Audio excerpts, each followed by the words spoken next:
Okay. Thank you. Good evening and welcome to the Climate Emergency Advisory Committee meeting. And in this committee, we're an advisory committee with no delegated decision-making power. We talk about all things climate and environment related, as we want to advise Cabinet on matters relating to the climate emergency and environmental sustainability. So I'll move us on to the agenda now. So agenda item 1 is apologies for absence. Emily, do we have apologies? We do, Chair, just from Councillor James Cox this evening. Thank you. And then agenda item 2 is declarations of interest. Do we have any declarations of interest?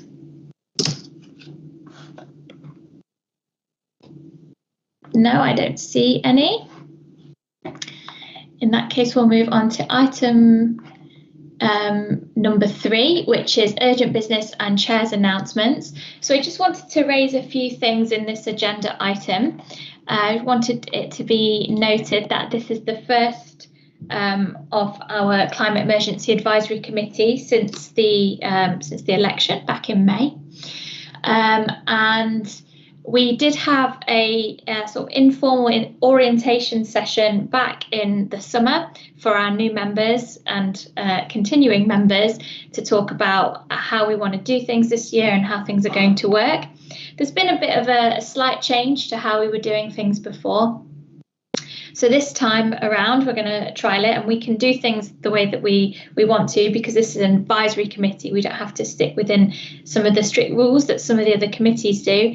So we've chosen to take an approach where we will have 2 formal meetings a year, like this one, which is held in public and streamed online, and where members of the public can attend and speak.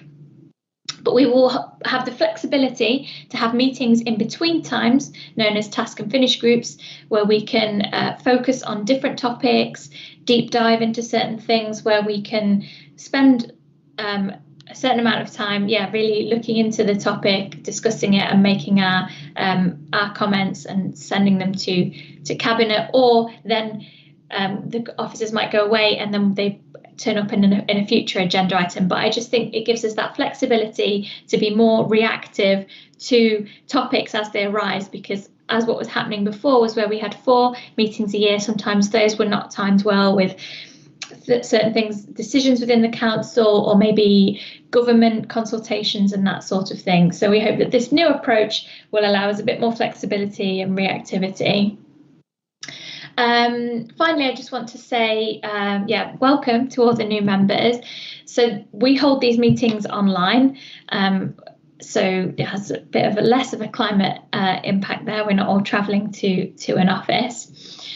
So I'm happy for all the members to have their cameras on, but please muted when you're not speaking. And if you do wish to speak on an item, as I would like you to, ask questions on different topics, then please do raise your hand, and that's the raise hand function within Teams, and I will call upon you to speak when it is time to do so. Okay, that covers most of the things. The only further thing I wanted to mention in Chair's announcements was that a few weeks ago there was an event which councillors and council officers were invited to from Abingdon and Witney colleges, and that was held at Abingdon to talk about their introduction of some new courses and a programme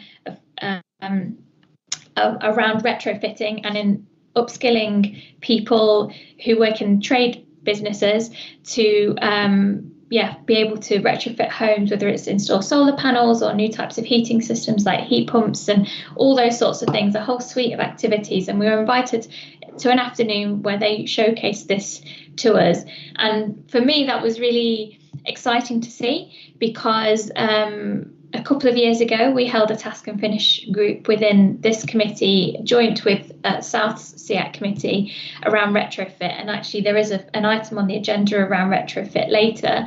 But the task and finish was what really kicked it off. And one of the key things that we found from that task and finish group was that the lack of skills in this area was one of the contributing factors as to why retrofits uptake was slow. So it's really great to see that locally this is being looked into and invested in. So I found that really exciting. That's enough for me as chair's announcements and agenda item 3. So we'll move on to agenda item 4, minutes of the last meeting. Can we agree those as a correct record? Agree. Yeah, agreed. Thank you. Yeah, and I think actually it's only me and Eric who are here in this committee today who were present in that meeting. So yeah, we can agree that those we accept those minutes. Okay, so we move on to agenda item number 5, which is public participation. So to receive any questions or statements from members of the public that have registered to speak. Today we have one speaker, and that is Mr. John Salmons. So Mr. Salmons, when you are ready, please go ahead. You have 3 minutes. Thank you very much. Good evening, councillors. I wanted to ask the committee a question regarding agenda item 13, the Q2 Climate Action Plan Performance Report. No surprises, my question is regarding item SD7 in that report, which is nominally about installing EV charge points in council depots, but in this report, as in previous reports, has actually been used to provide updates regarding the council's plans to create an entirely new depot for the grounds maintenance as well as facilities and cleaning services. Earlier this year, it was proposed to dump this depot on land at Great Western Park in Didcot, a proposal which generated a huge public outcry. Some of you will recall I asked a question regarding that proposal at the last meeting of this committee back in March. I outlined the obvious issues, given the critical role that nature recovery plays in addressing the climate emergency, with proposing to tarmac over land designated for a wildflower meadow, that being a habitat of principal importance to biodiversity.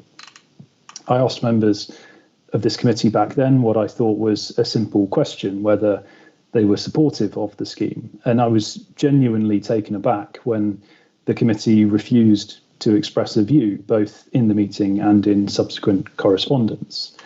Instead, I got a prepared statement from Councillor Powolocki, who at the time was the cabinet member responsible for grounds maintenance. There are many aspects of that response I found disappointing, but chief amongst them was the fact that deferring to a cabinet member for their view completely undermined the purpose of this committee, which is to advise cabinet, not be advised by cabinet on matters relating to the climate emergency. Now, as you can see in the report before you this evening, 9 months on, officers have done some soul searching. They're at least trying to find alternative sites for the depot. But as recently as last week, the leader of the Vale has refused to rule out Great Western Park as one of the sites being considered. The cabinet and officers of this council are clearly in desperate need of advice on what constitutes a suitable site for their depot. And if they are continuing to cling on to the option of tarmacking over land designated for nature recovery, then I firmly believe it is the duty of this committee to find the courage to advise them against that course of action. And with that in mind, my question for the committee this evening is, how can the public have any confidence in a climate emergency advisory committee if it cannot even advise against tarmacking over land designated for a wildflower meadow? Thank you. Thank you, Mr. Salmons. We will get to that agenda item later, as you outlined. It is agenda item number 13, and we can take that point then. We can ask questions of the officers around that, and then in due course we can send a written statement answering your question. As being not knowing what you were going to speak on, we couldn't prepare something in advance, but as it relates to an agenda item, we can speak on it then. Thank you for attending. Okay, that moves us on to agenda item number 6, which is an update from the Cabinet Member for Climate Action and Environment, and that is Councillor Bethia Thomas. Councillor Bethia Thomas, are you on the line? Thank you, Chair. I'm delighted to be here tonight, as it is my first time to update the committee as Cabinet Member for Climate Action and the Environment, and the first time where we have had a Cabinet Member whose sole responsibility is for climate action and the environment. Previously, it had always been combined with environmental services and waste services, which in my opinion detracted from both areas.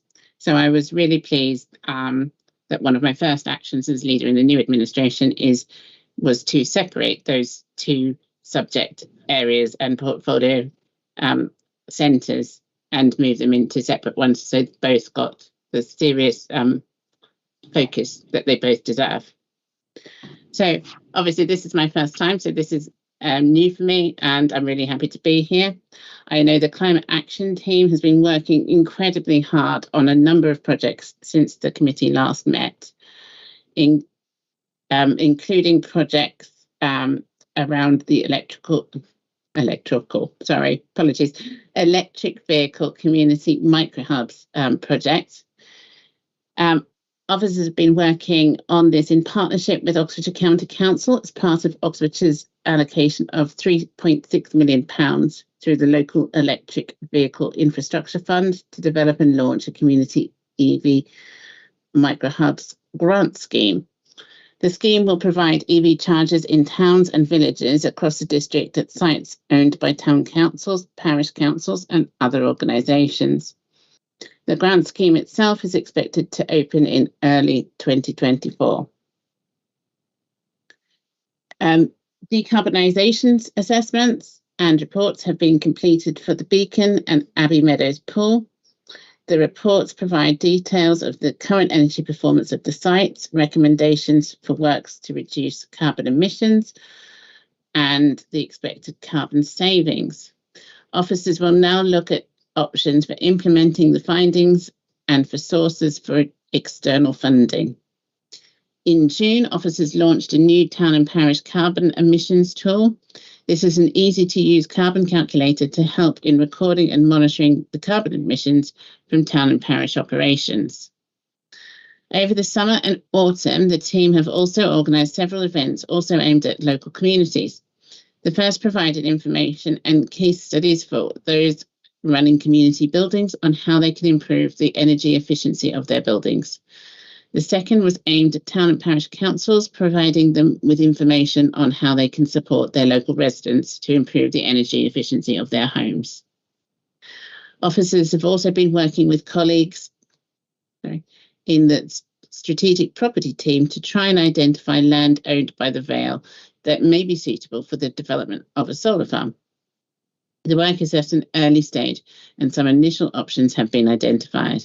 Further work is now underway to better understand the constraints associated with the sites identified and the costs to inform the next steps. The process of producing the Oxfordshire Local Nature Recovery Strategy is now well underway, and officers are heavily involved, many of them working with many of the working groups that have been set up to produce this strategy. Public engagement will be starting in early spring of 2024, including specific workshops to allow councillors in South and Vale to input into defining the priorities for nature that will be included in the strategy. The greenhouse gas emissions report for 2022-23 has been published on our website, and the team will be undertaking some further work over the winter to track the progress of our carbon emissions against our net zero targets. There's been a lot more going on, and that's only a snapshot of some of the things that officers have been working on, but I'm incredibly proud of all the projects, including obviously the Climate Action Fund, which has funded many different groups right across the district in nature recovery and climate projects. And just very much, as you know, the work that's gone into refreshing the format for SEAC, I think, has been greatly appreciated. So If you have any questions, I'll try and answer them, but I'm sure I could defer to officers as well if necessary. Thank you very much. Thank you, Councillor Thomas, for the update. Do any members have any questions for Bethia? No. Yeah, just use the raise hands function if you do. Yeah, Councillor James. Hi, thank you, Chair, and thank you, Councillor Thomas, for the update. I just wondered, you mentioned that we were looking at whether we had any opportunities on our own land for a solar farm, whether we'd just considered leasing land for a solar farm. I mean, most solar farms don't own their own land, they just lease from farmers. Well, I can see Dom's helpfully popped up, which is very kind. I would say there's probably some constraints there, and I'm sure Dom will explain it. Thank you, Dom. Yeah. So the first step and the most beneficial step for the Vale would be to develop a solar farm on its own land if it had land that was suitable. So that is clearly the way we're looking. Clearly, there are other options around leasing land and so on. So we're trying to take this in a sequential approach, in the most beneficial first, and then we would move on to other options once we determine whether or not there is an option on Vale-owned land. So I think this is sort of partly a non-answer because that reflects where we are in the process at the moment, but we will be looking at all options, I think, is the answer to your question. Thank you, Dominic, for providing the response. Councillor Pawlowski, you have a question? Yeah, thank you. It's a bit of a continuation, so it's probably one for Dominic as well. So obviously, solar is one form of renewable, but equally, there's there's really positive data coming through now around inland wind farms, but also, whilst we've had some opportunist anaerobic digestive applications, they've been logistically unwise, like the one obviously in Hannies where the plug-in point is in Portsmouth. But with regards to our own waste, I'm obviously mostly going to talk about green waste. Have those two things been looked at? Obviously, I'm not talking massive scale, Dominic, but something that would obviously power its own depot or local area, or have gas that can be removed, but also the on inland wind as well. It's I just don't know. Obviously, this might refer something to the local plan with regards to a renewable strategy, but obviously, solar is just one element to be looking at. So I think the simple answer to that is we're not ruling out anything at this point. We haven't specifically looked at all at wind options because up until relatively recently that was unlikely to be an option for the council due to the government's policies. We have recently been looking at a process called green waste pyrolysis to see if that might have some opportunities for the councils in dealing with our own green waste. I think all I can say about that at this point is that we're very early in that process, and we're just looking at setting up some meetings with organisations that are promoting these things to start to understand whether it might be something that we could investigate further. So I think fair to say no options are closed off, and we will investigate all of them as and when appropriate. Thanks, Dominic. Thanks, Dominic. Thank you. I appreciate you jumping in, and thank you for the questions. So we've got another one, Councillor Scott Houghton. Have I said that correctly? I realise I've never asked you how to pronounce your surname. I actually pronounce it Horton because I'm from up north. Horton. Okay. So I suspect I'm going to get a very similar answer, but it's again just exploring other options. I was more wondering around with the logistics of any run-of-river hydro options. So in the similar vein to the Archimedes screws that were installed at Sanford Lock and at Oseney Lock, I appreciate that the Thames generally forms a boundary for the council rather than being in our jurisdiction. But I was wondering what our options are around using the river in any way.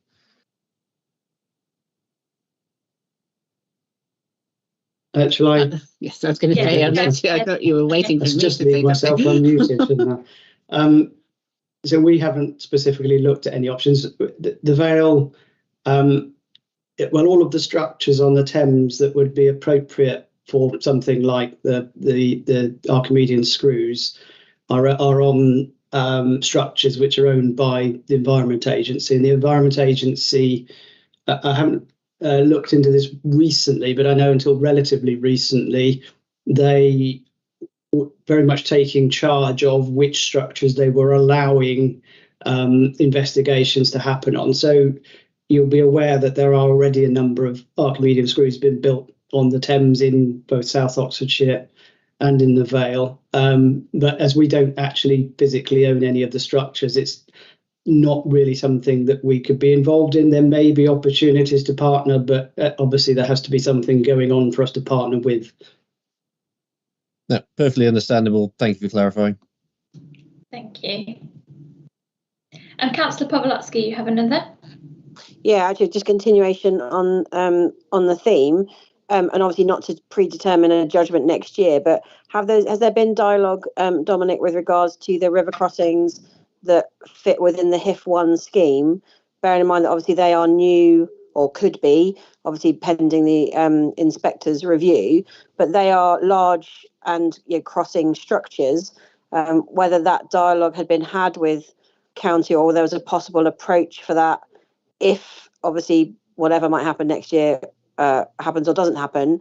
But and obviously that crossing point there is actually one of the fastest points, I think, until you get down to Wallingford as well, because it gets obviously all the flow that comes off all the associated land. So I didn't know if it was something that Vale could open up a dialogue on, if and when, or whether it could be looked into, because then you don't have all that historic boundary issue or structure issue of it being near someone's old bridge or a heritage structure and things like that. So I didn't know if it had come up at all. No, is the simple, straightforward answer. And I believe the crossing's in South Oxfordshire, but I might be wrong.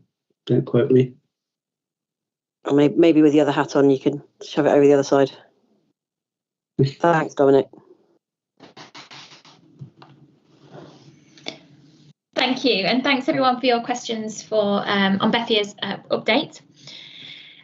With that, I will move us on to agenda item 7, which is progress report on the leisure centre decarbonisation, and that report will be presented to us by leisure facilities team leader Ben Waymond. Good evening. Thank you for letting me present this evening just on the report for leisure. I thought it was quite pertinent to present the position of actually the trajectory we're moving forward in terms of our climate emergency conditions and obviously the climate action plan. So hence the report and bringing that to you this evening. Just to bring a bit of background into the situation, if people weren't aware, but when the climate emergency was declared in 2019, the consumption levels in 2019-20 for the leisure centres were contributing to 51% of our carbon emissions across the estate.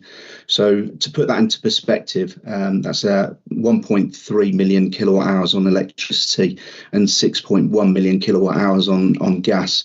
So quite a significant consumption when we obviously need to move forward and improve those sites. Unfortunately, we're all aware in 21st of March in 2020, we're faced with a pandemic and the closure of the leisure centres. So immediately we went into lockdown. But just to give a bit of perspective on that, where we have joint use facilities such as Wantage and Farringdon, these leisure centres actually remained open in some means for education because of the emergencies around providing welfare and provisions on those sites.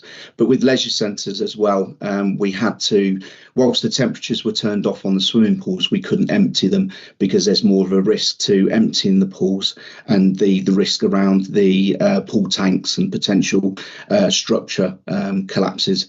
So the swimming pools were continued on that basis. So when you see in the report over the pandemic year 2020-21, there was around 700,000 kilowatt hours on electricity and still around 2.6 million kilowatt hours on gas being consumed, but that was mainly around those reasons, obviously maintaining some form of stabilisation for the leisure centres, because obviously we didn't want the environments to cause any concern, but also to be open for the schools to use those sites. In 2021 and 22, when we started returning to some kind of normality, whilst there were still restrictions, you can remember with the leisure centres, whilst we did open the doors, they were heavily restrained in terms of how many people could come into the building, the circulations around those buildings, so it's still heavily restricted.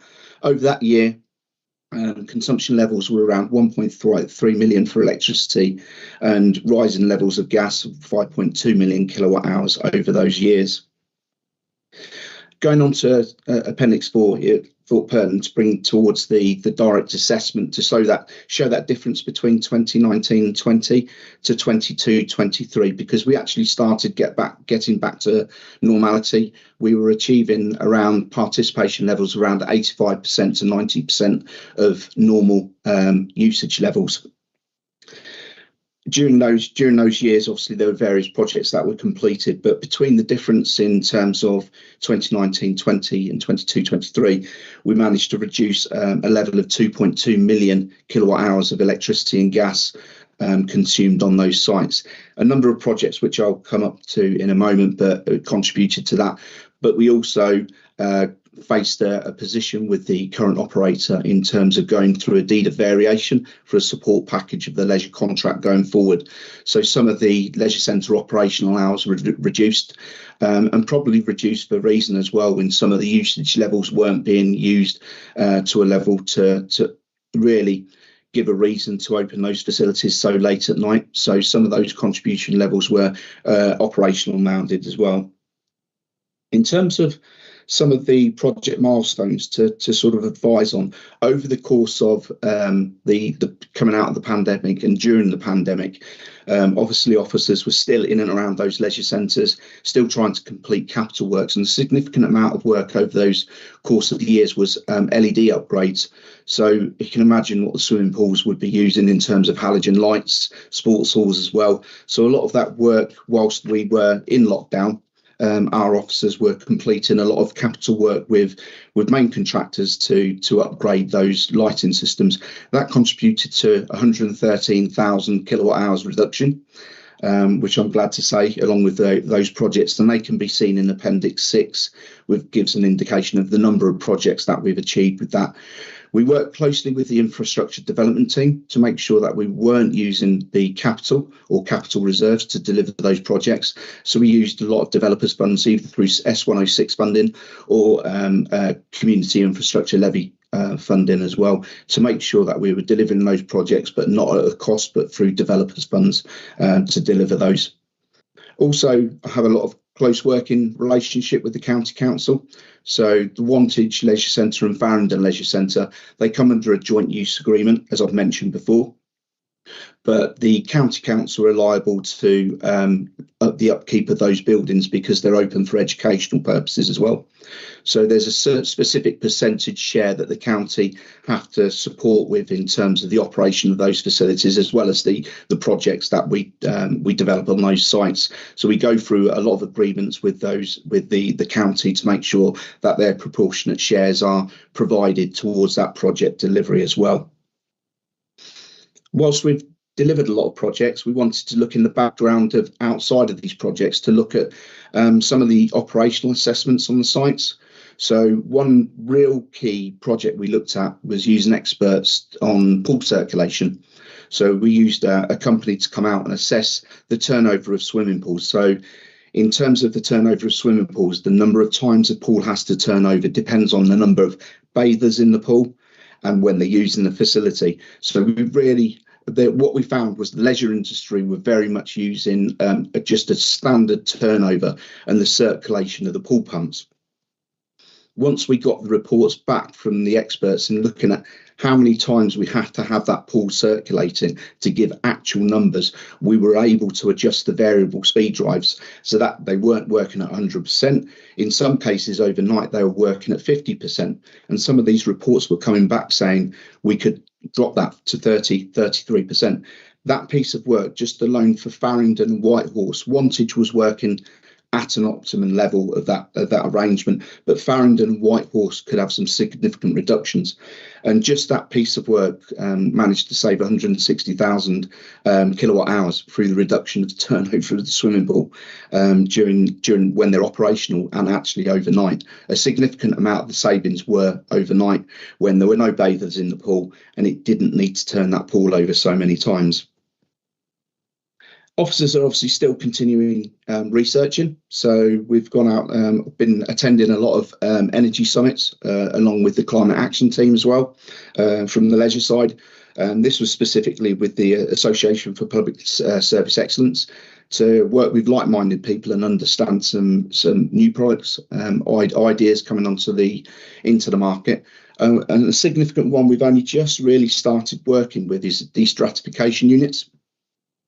So unfortunately, some of the leisure centres are poorly designed. They've been there for a number of years. And if you ever see in a swimming pool, and the Whitehorse is a prime example of that, is where you see the air handling units. They're sort of either a halfway down, halfway up the building, or 3/4.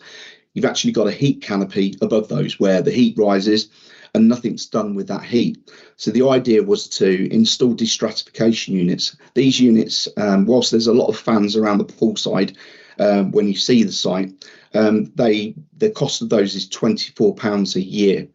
But what that does is it lightly pushes the air back down and prevents the heating and ventilation system from having to try and overwork itself to push the heating up around the building, because we were losing it out of the roof. So that piece of work, just in the 3 months, we're still getting figures in at the moment, but that saved 108,000 kilowatts a year. So with that in mind, we are obviously looking at other sites. We've looked at Didcot Way, but one of the key sites I'm looking at now is because it looks at a basis potentially Farringdon Leisure Centre. You know, it's if you've been to Farringdon Leisure Centre and the swimming pool, the roof is quite a strange structure, but the heating and the ventilation coming through from the plant room is actually only halfway down from the roof. So we're actually losing heat above that as well. So that's a watch this space for a potential project in the future.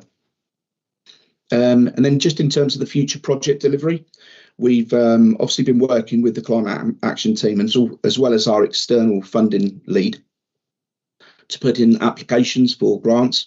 And you'll be aware, obviously, we were successful with the Salix Phase 3B grant, which the grant value is around £6 million. The good news is we're actually in a basis with consultants now. So consultants are all working on the designs for those facilities in the event of actually going out for a main contractor to deliver that work. Just to really give a summary on those two large projects in terms of that grant funding, the overall consumption for Whitehorse, as an example, is around 3.2 million at present. But once those projects are completed, it will drop the consumption levels to 584,000 a year. So quite a significant reduction. Wantage, whilst quite a challenging site because it was built in the 70s, but it will drop the consumption levels from around 1.4 million kilowatt hours to 654,000. So both those projects, once completed, will reduce the benefit and consumption savings of 3.24 million kilowatt hours over the course of a year. So we're looking forward to completing that one as quickly as possible. Members will obviously be aware that the government launched a swimming pool support fund. So officers worked with the external funding lead to go for the Phase 1 grant. That was the basis of a revenue grant. So unfortunately, that's not directly decarbonisation, but it was to provide supports on utility costs that have been faced with the leisure industry. We were successful with that application. There was 196 leisure centres. If you can imagine, there's over 2,000 across the UK. We were one of 196 leisure centres that managed to achieve that grant, which is there to support with the ongoing operational costs. The Phase 2 grant came out in October. It unfortunately didn't support outdoor swimming pools. But also the other side of things is we'd already achieved Salix grants. So we've achieved those across Whitehorse, Wantage and obviously Farringdon, imminently due to be completed. So with that in mind, we're unfortunately unable to go for the support fund for a grant for decarbonisation, because we're effectively decarbonising the facilities there. But the good news on that approach is that the support fund that was only provided is only for swimming pools. So the grant funding we've got for Whitehorse and Wantage is a whole building approach. It doesn't only just consider swimming pools. It considers the dry side areas, changing rooms, and the whole building fabrication. And then just in terms of conclusion, really, just hopefully you can see the sort of trajectory we're trying to move with the leisure centres. Officers are still focused heavily on the small projects as well as the large projects, so we're still actively looking at the small projects, and that's hence why I wanted to bring the report today, because obviously the large projects are still due to be completed, but the small projects are still as important, because you can see the consumption levels and the savings we're managing to achieve. In terms of the future, overall consumption, once we've completed the decarbonisation through the SALIX grants, we will have reduced consumption to just over 2 million kilowatt hours a year from the 2019-20 position, which was 7.4 million kilowatt hours over the year.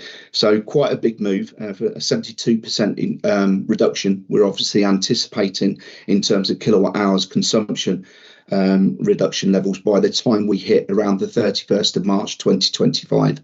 Obviously, there's still some moves going forward with new technology coming into the industry, and one which we're trying to keep a close eye on so that we can obviously use those examples and start launching those in those facilities. Drawing back to the decarbonisation, that was still very new in the swimming pool industry. And we were one of the first in the UK to sort of try and move forward with the destratification units. So there's a good example there, and some case studies that other swimming pools are using, as well as other local authorities jumping on the bandwagon now. There is a focus in the new contracts, though. At present, the current leisure contractor has a contract until the 31st of August 2026. So a lot of the work at the moment is looking at what that future leisure contract will be, but also the performance indicators we want to work with. So I will actively be working closely with the climate action team to see what measures we want to put in with a new contract, to see what levels we want the operator to deliver to and be accountable to in terms of their carbon emissions. And that was it finally for me, and I'm open to questions. Thank you, Ben. It was really great to read the report firstly, and hear your summary of it just there. For me, I didn't realise we were doing so much stuff. Like you said, I was aware we've publicised about some of the big stuff that's going on, but just simple things like about the air circulation and the pumps in the swimming pool, I had no idea, and the cost and the energy savings are just phenomenal. Yeah, I did some calculations, because kilowatt hours, you can't sort of imagine what that means in sort of real terms, but we're talking I think it's something like 1,000 houses worth of energy that we'll be saving. That was a real quick calculation, so probably should double check that one, but it's phenomenal. So thank you so much. Can see loads of hands raised, which is great, because I think this is a really good report, and thank you for putting it together. So first of all, I've got Councillor Clegg. Thank you for that. Just a really quick technical question about the joint use agreements. I know that the OCC claims the carbon emissions reductions for those. Does that mean that the overall effective reduction in energy usage at these leisure centres is greater than 72%? Because some of it is being claimed by OCC. Are we doing better than the headline? Yes, it potentially could. That calculation, absolutely. Yeah, that's one I'd need to take back and have a look at and look at. But good point, absolutely. Yeah, in terms of joint use. Excellent, thank you. I'd be interested just to know what the overall efficiency gain would be, if that's easy to work out. Yeah. Thank you. Great. Councillor Delaharp. Thank you, Chair. Yeah, I just have a question. I have a particular interest in the Abbey Meadows outdoor pool, and I see the report doesn't have figures for how much oil was used this summer, but it does have a figure for the saving from the pool cover. So I just wonder if that looks like quite a big savings. Well, it was a very expensive pool cover, so it's going to take a number of years to pay it off, unless the numbers I'm looking at are just for, well, it says September when the pool was closed. So I just, do we have any information about how effective the pool cover was and how much oil was used this season? Yep, we're just waiting on a report to come back from GLL Better on the oil consumption for the season, and once that is provided, obviously we'll share that with Councillor Dewhurst and pass that on through members to give that reason. We're just in receipt of a report, but I have gone back to them to ask about the oil consumption. But just in general, the swimming pool covers do save a significant amount. What we did find, certainly with Abbey Meadow and Riverside as an example, when those pool covers were put on, obviously you don't lose the humidity off the top of the pool because the pool covers are on. But we were finding that there was no temperature change over the night in terms of the swimming pool. And during the day, when the weather is quite nice, the gas or oil wasn't required for heating of that swimming pool throughout the day.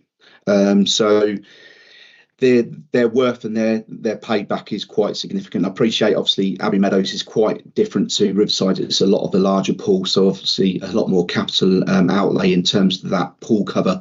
But we are finding in the region of around £6,000 to £7,000 savings on kilowatt hours per year. Thank you.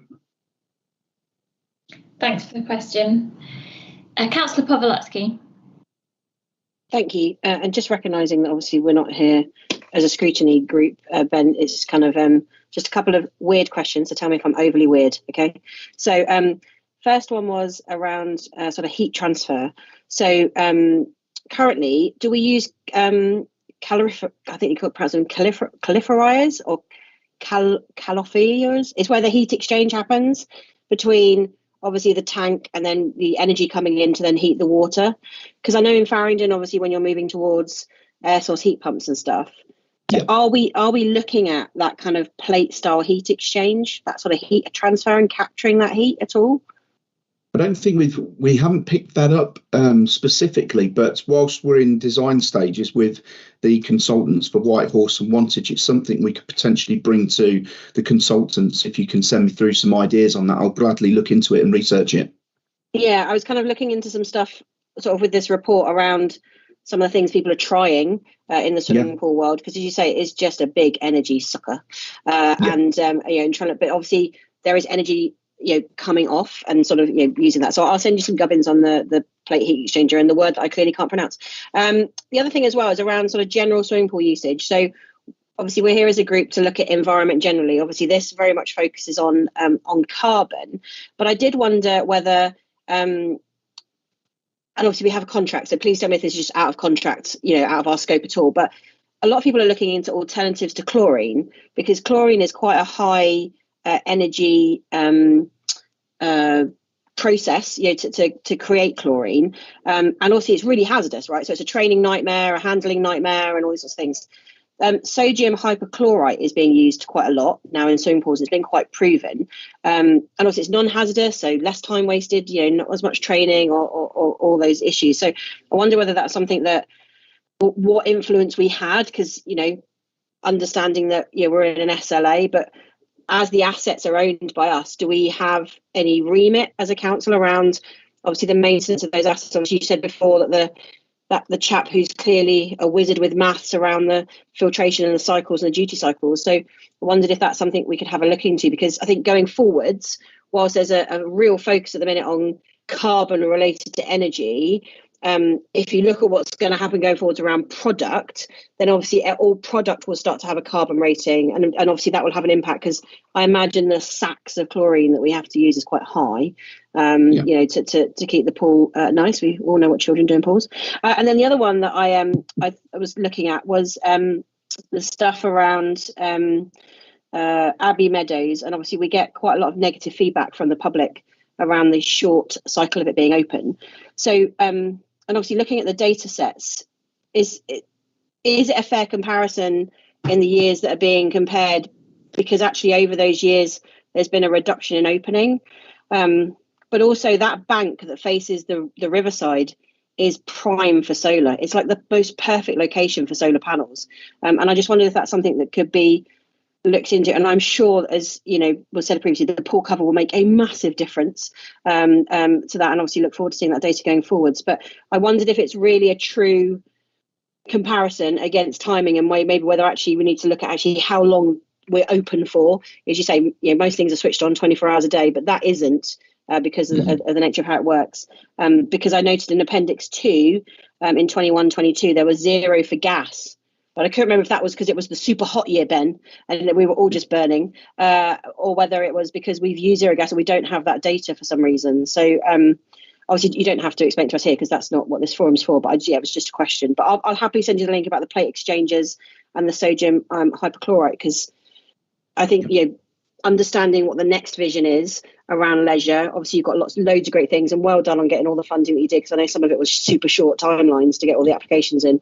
But it's what's that next step? Because there's the embedded carbon in the building. There's all the products that are used, moving forwards to having vending machines that don't have all the nasties in them and stuff like that, or at least things in them that can be recycled with the provision. So, but I know you and obviously the cabinet member Deborah are all over it. So, but well done, and look forward to seeing Farringdon being totally switched on, powered up. Hopefully, I don't know what the right word hopefully is. soon, if we can get Scottish and Southern Electric there as quickly as possible. But yeah, if you manage that, you'll get a medal, I think, Ben.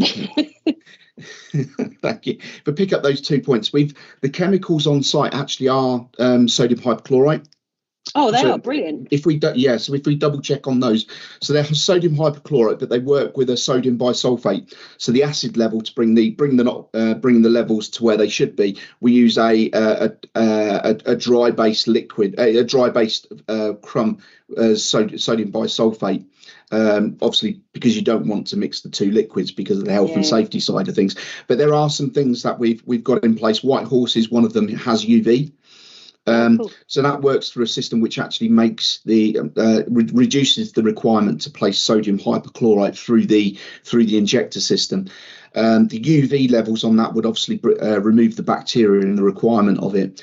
But I think what we can potentially do is look at the wider side of things, because you're right, is if we can reduce those deliveries, it's reducing the carbon footprint of the delivery drivers trying to deal with that pump over of that liquid.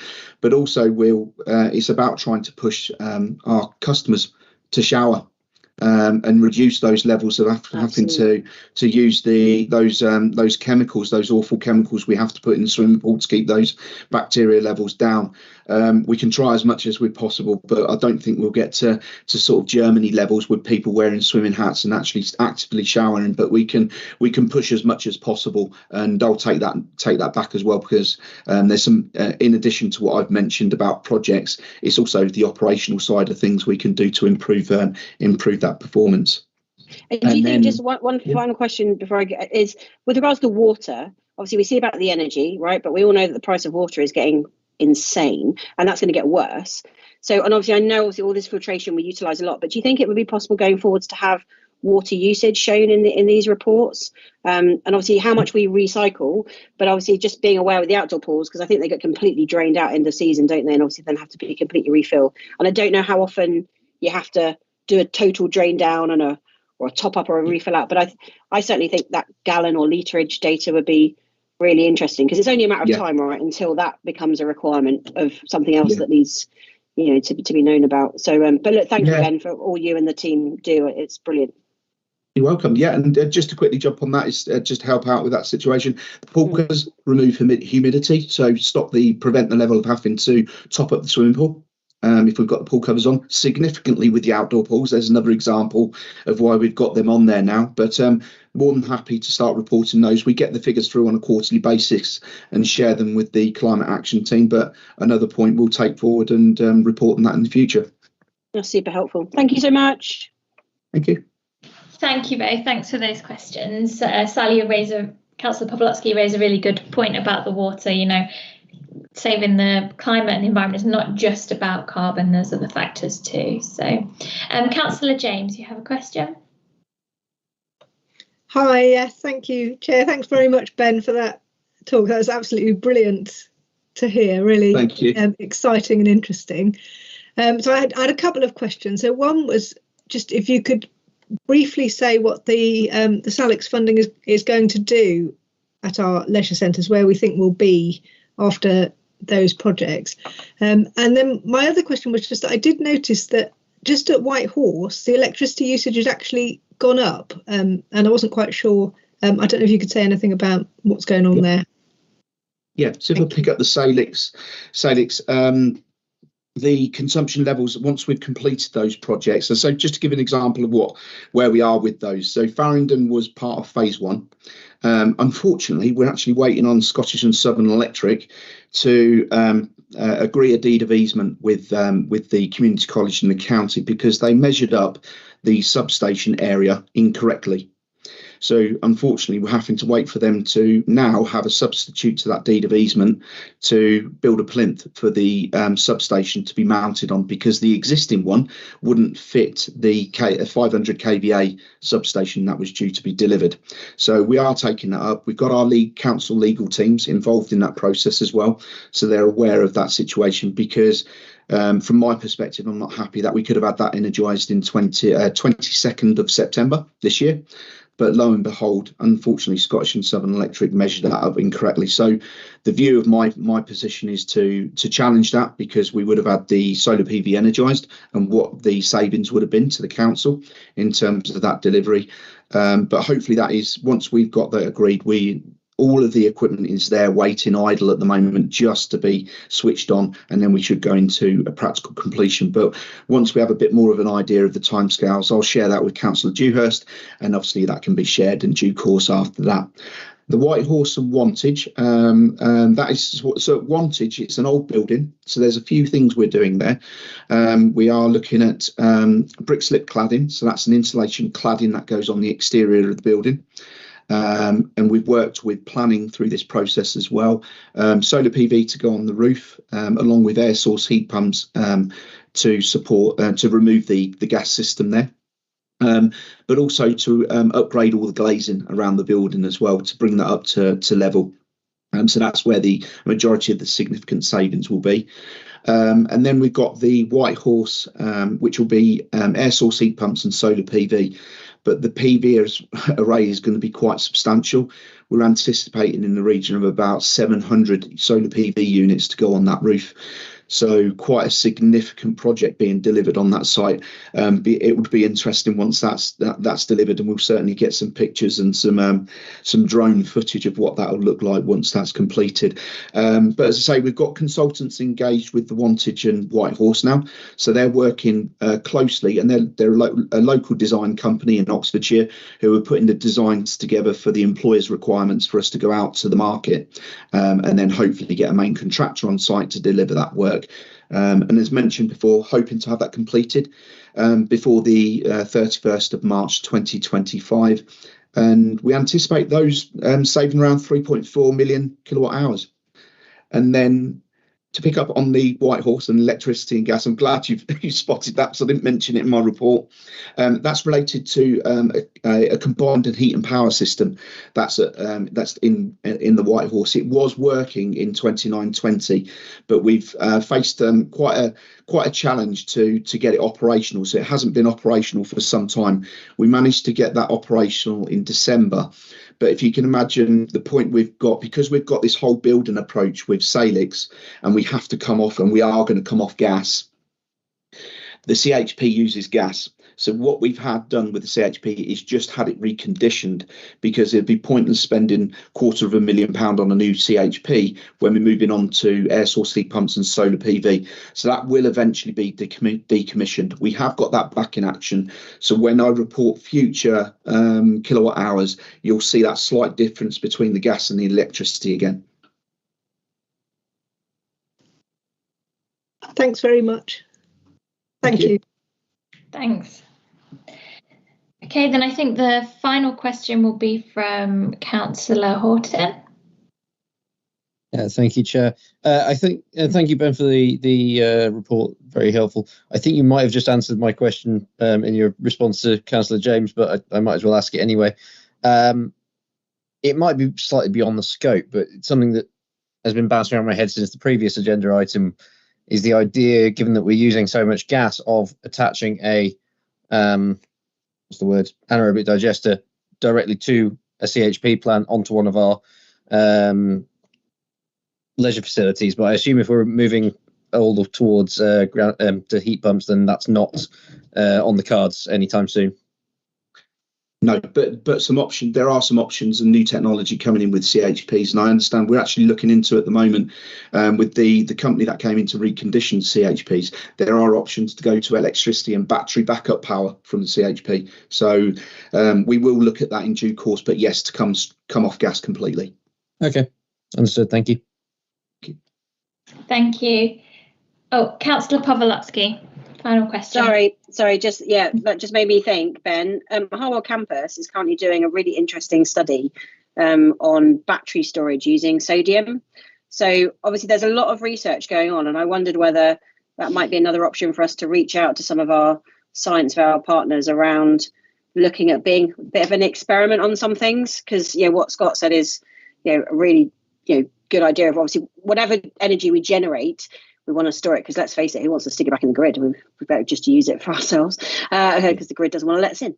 But yeah, I don't know whether it's worth kind of maybe opening up some of those dialogues, or whether there's partners within the Science Vale reps, obviously within the council, who can reach out. But yeah, I mean, and then obviously going forward, you're going to have things like battery passports and digital passports, which come in from 2025. So you're going to have to really understand what tech we're using, because we're going to be accountable for its whole product life cycle. Yeah, if there's contacts there, Sally, I know you passed them in the past. Happy to explore them and make a meeting and look into those options. Councillor Horton, you want to come in on that one? Yeah, sorry, it was just something that Sally reminded me of, talking about battery storage. Have we, and this is across anything, I know we're specifically talking on the leisure side of things here, but have we looked at all, rather than using battery storage, at looking into any of the flywheel storage options that are coming onto the market? As I understand, they have fewer of the downsides in terms of sort of flammability, let's say, when it comes compared to battery storage. No, I haven't looked to that, but something for me to sort of take away and talk to the consultants that we've currently got engaged with. They have mentioned about battery storage for the potential area of Whitehorse, which is another thing we're looking at. But I can certainly bring that to their attention and get them to look into that for us whilst we've got them engaged. Okay, no, I'm aware of one company in particular. I can send you a link if you want, but I'm sure there are other companies doing the same sort of thing. Absolutely happy to take that on and research that and look into it. I'll bring Dominic in as well to talk more generally. I was just going to ask if you could send a flywheel storage information onto the team as well, because it's not something we've looked into, but it may well be of interest, because batteries do have a lot of limitations, as we know. So thank you. Great, thanks. Thanks all. That's all the questions from the councillors. So I'll just bring in, we've got the cabinet member here, Councillor Dewhurst, if you want to say a few words. Thank you, Chair. No, I think Ben's covered everything really well here, and I'm really pleased that he could bring this report to SEAC. I just want to thank Ben and the team, and GLL as well, for all the work that they've put into this. I think the report really highlights how much can be achieved with relatively small changes in terms of carbon reduction. And yeah, it's just amazing what the team's managed to achieve. So thank you, Ben, for that. Thanks very much. Thank you. I'll certainly take that back to our officers. That's great. Thank you so much, everyone. That was, yeah, really good item, really a good news story. So yeah, thank you for that. Thanks so much. No problem.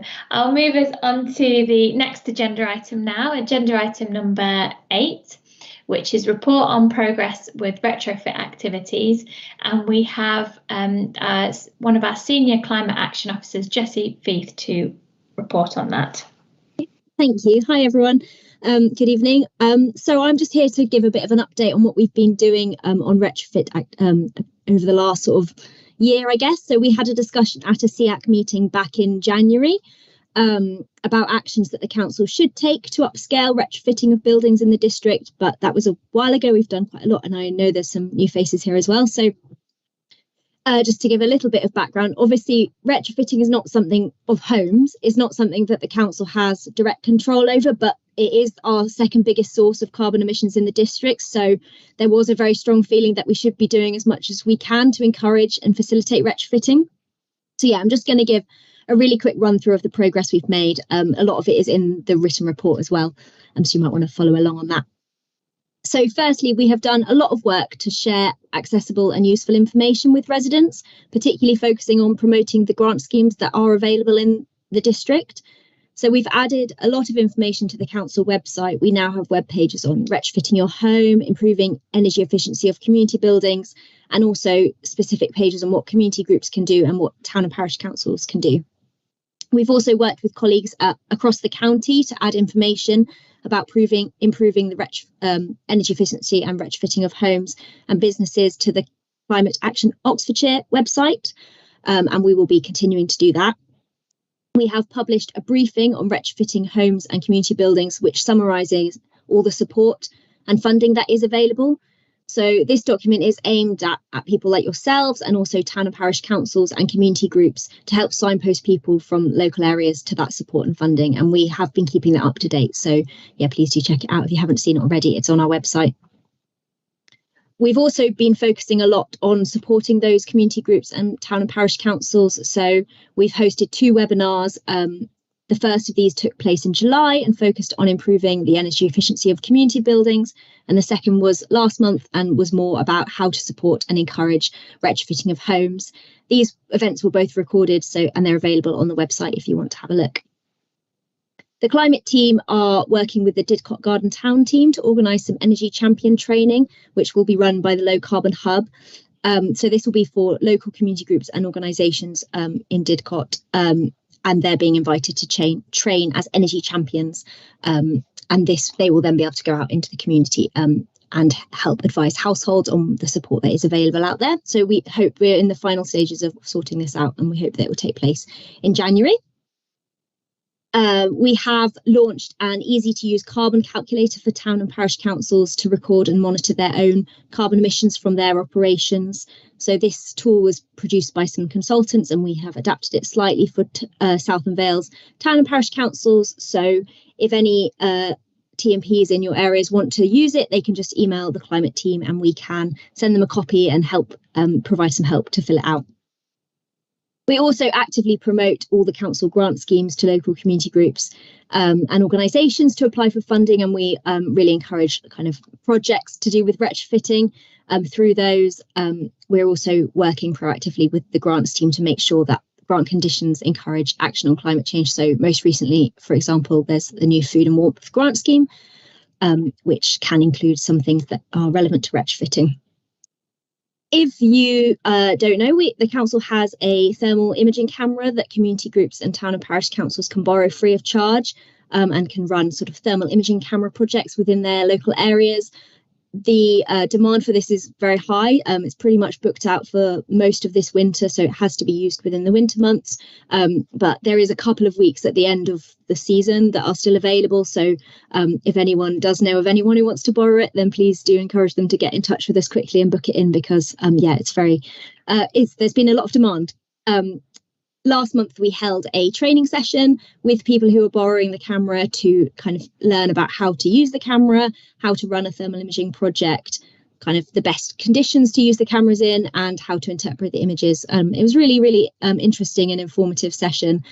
Some really good discussion about how to run the best kind of projects and how to kind of engage with people in communities on that. The economic development team are working. They've got some funding through the UK Shared Prosperity Fund, and one of the priorities for that is green skills. So the council has £100,000 to spend in 2024 and 2025 on green skills courses to enable at least 50 residents to gain a green qualification. So this links to what you were saying about Abingdon and Witney College in some ways. They are currently exploring the options for how to spend that, but yeah, that should be exciting.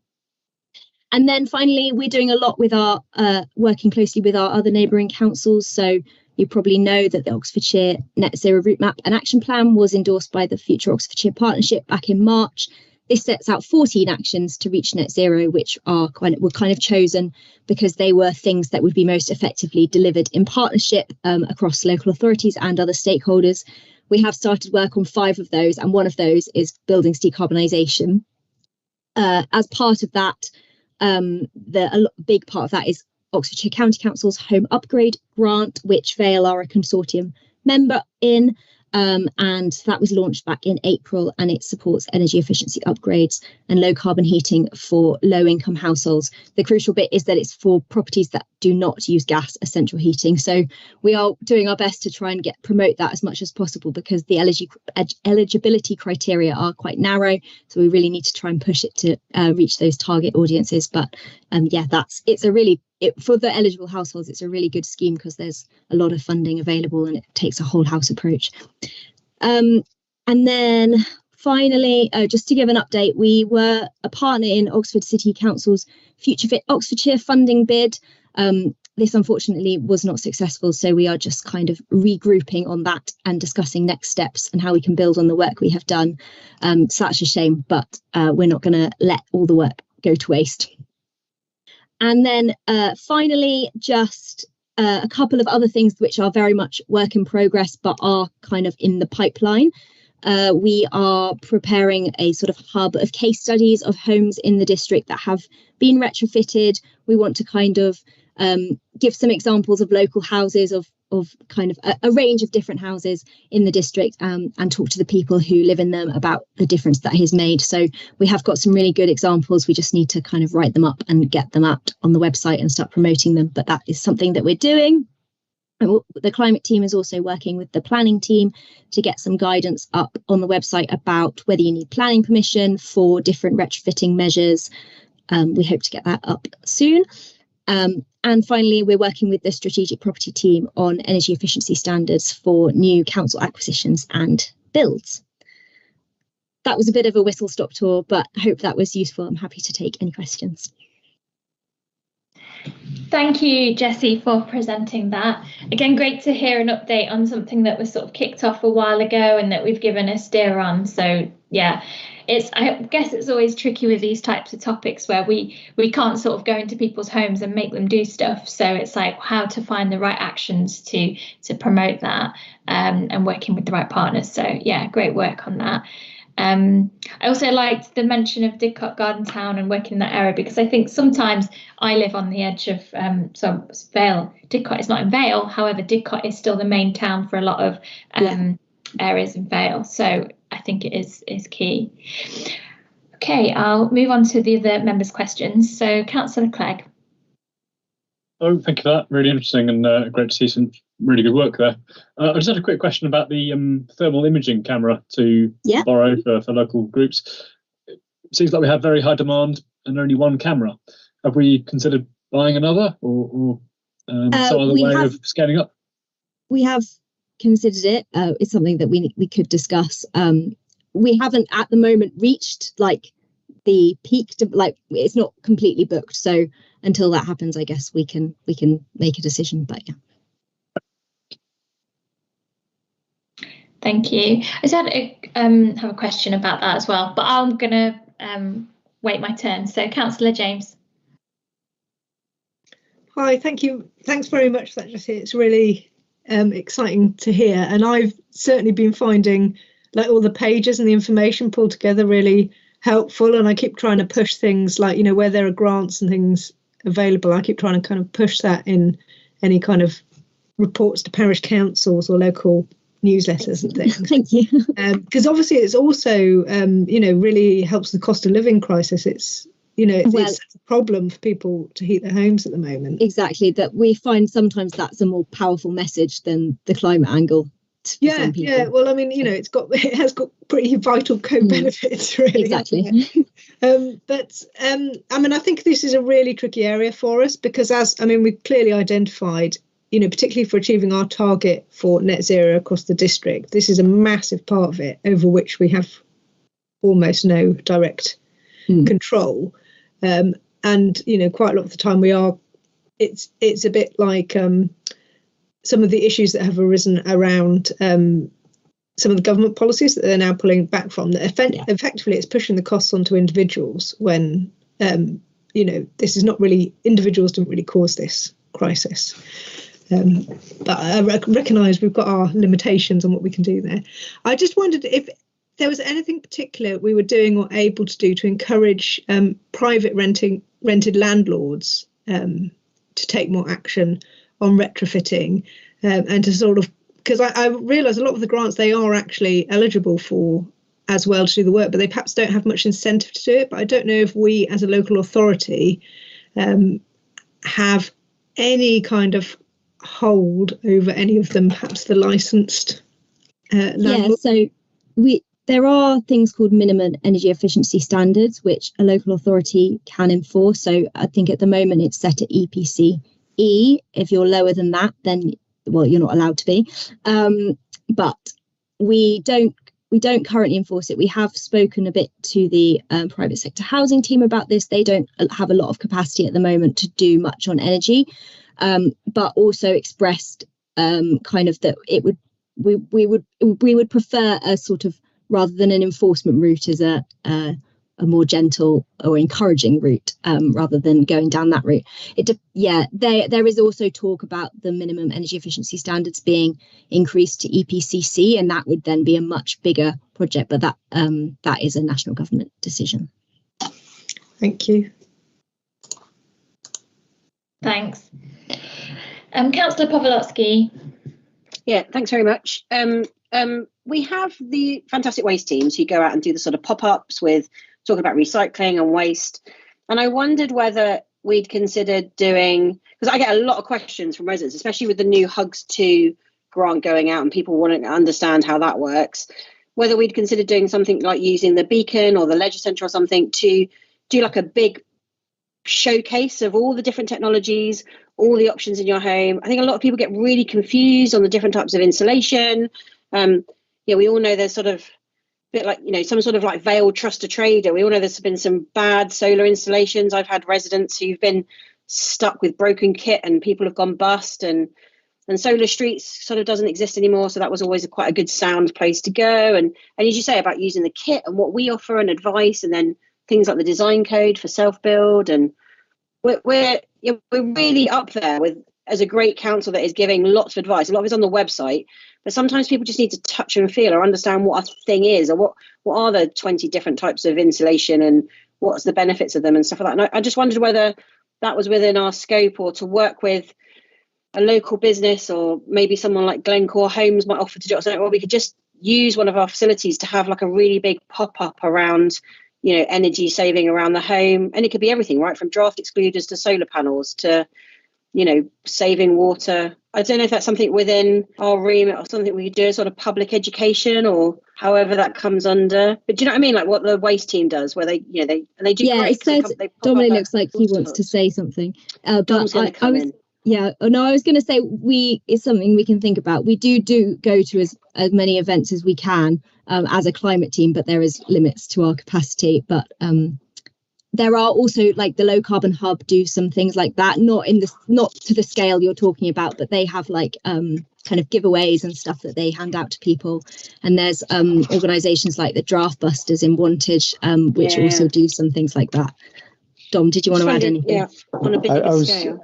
I was just going to suggest, Sally, maybe hold that thought and bring it back on the 15th of January to our Task and Finish group, where we'll be talking about maybe what we do over the next few years. And it needs to be considered in the round in terms of, as Jessie says, our capacity, because hosting and running these events is quite time consuming. And so we need to think carefully about how we balance that against the other priorities we have. But that the sort of arena really to suggest those kind of things, which I think is actually a really good idea, is perhaps through that Task and Finish group, and then we can pull it into the next iteration of our climate action plans. Well, hopefully someone's noting it, because I've got Christmas to come and I might have forgotten by January, Dominic. But sure. But and I'm just wondering whether it's just something again that can be done by a third party. So actually we're fairly hands off, but just that the companies that are in it are ones that we've done some sort of check with trading standards or something. Just the basics. and we know they're all solid. But it's I'll try and remember it for January, Dominic. I promise. Thank you. Thanks, Councillor Pawlowski. I don't see further questions. I had a couple myself. So just about the thermal imaging camera. So I understand, what a thermal imaging camera is for. You're going to point it at the house and you say, okay, look, you're losing a lot of heat through the roof or whatever, you need to insulate your roof. But in terms of the towns and parishes that are borrowing it, do we understand how that's being used? Like how they are, because it's all very well and good doing that and then taking pictures of all the houses in a road, but then what do you do with that information and how do you encourage people? Like what sort of activities are they running with the camera? Yeah, so it sort of depends who's borrowing it. There's very varied scale. Some are just kind of doing a few houses.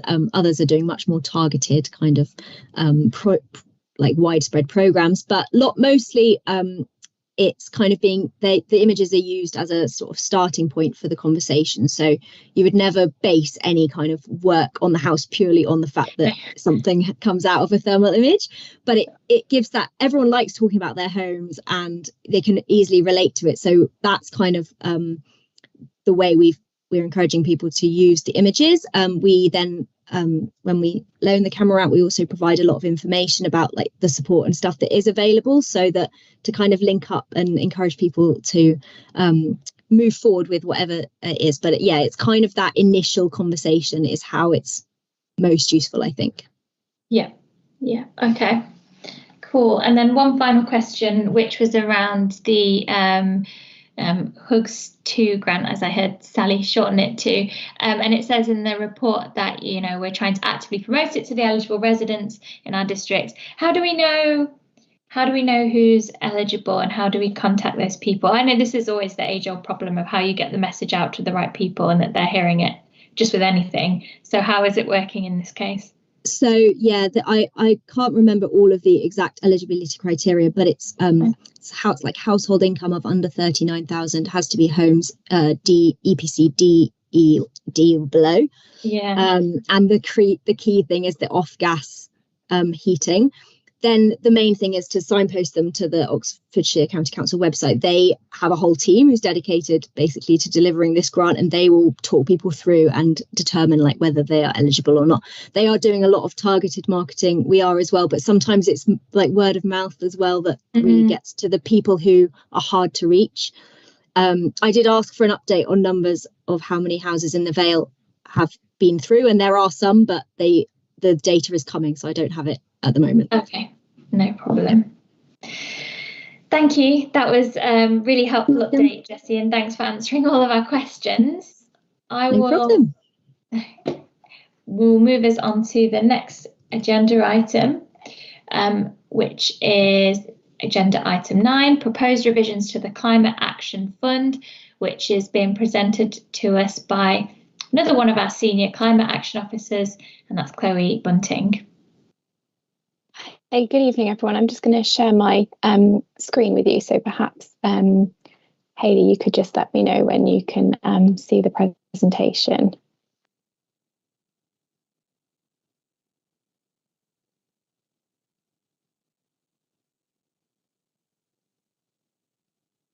Not yet. No.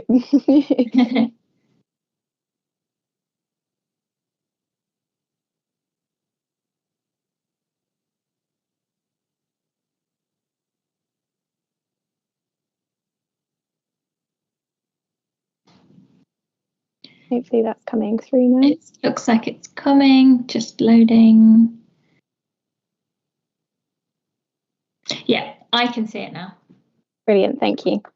So I just thought this evening I'd start with a bit of a reminder of the fund and what it was designed to do, which is ultimately to support action to protect the planet and engage whole communities, and that is bring people together to take shared action throughout their project and also spread awareness of climate change. So the fund was designed with a really wide focus. We welcome many different types of projects across a really broad spectrum. And another benefit that we found as we've delivered the fund over the last few years is that it's really helped build our working relationship with communities. We've had lots of organisations that have come back again for new projects or extensions of the projects that they've delivered previously. And many of them have also showcased some of these projects and provided learning for others at some of the webinars that we've talked about this evening that we've delivered over the last year. So that's been really great and something that's come through that we're keen to continue. So some stats for you this evening. So we've delivered 3 rounds of this fund now and awarded just over 149,000 to 42 really great projects across the Vale of Whitehorse. Predominantly, these projects have fallen into these very broad categories, so supporting the natural environment, and some of those have been to protect our landscapes, educate others, and also engage communities with areas of the environment. For example, I've got a picture on the slide here of Hinksey Heights Nature Trail, and a stretch of the boardwalk here is one of the successful projects that we've funded a couple of times, and that's really helped people engage with nature and kind of access elements that they previously wouldn't have been able to. We've had many projects on sustainable transport as well, implementing climate-friendly lifestyle changes, and bringing communities and people on board with those small changes that make a big difference, and also energy saving projects from smaller projects to changing LED lighting, for example, all the way through to installation of solar panels on several community buildings. So the proposed changes to the policy have come from our experience of assessing the applications in the last 3 rounds and also monitoring the delivery of the projects that we've had through, because many of these have completed now as well. So that's been really helpful to reviewing how we take the grant forward.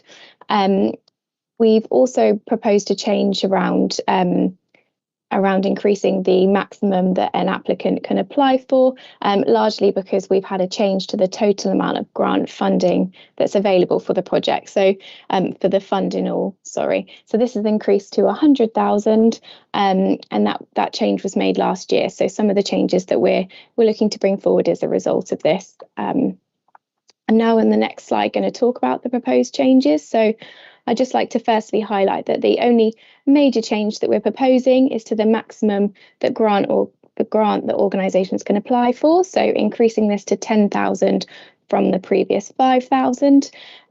We feel like this will really allow for some larger projects to come forward, and also we should be able to give more support to community energy projects, which will likely have the greatest carbon emission reduction impact as well.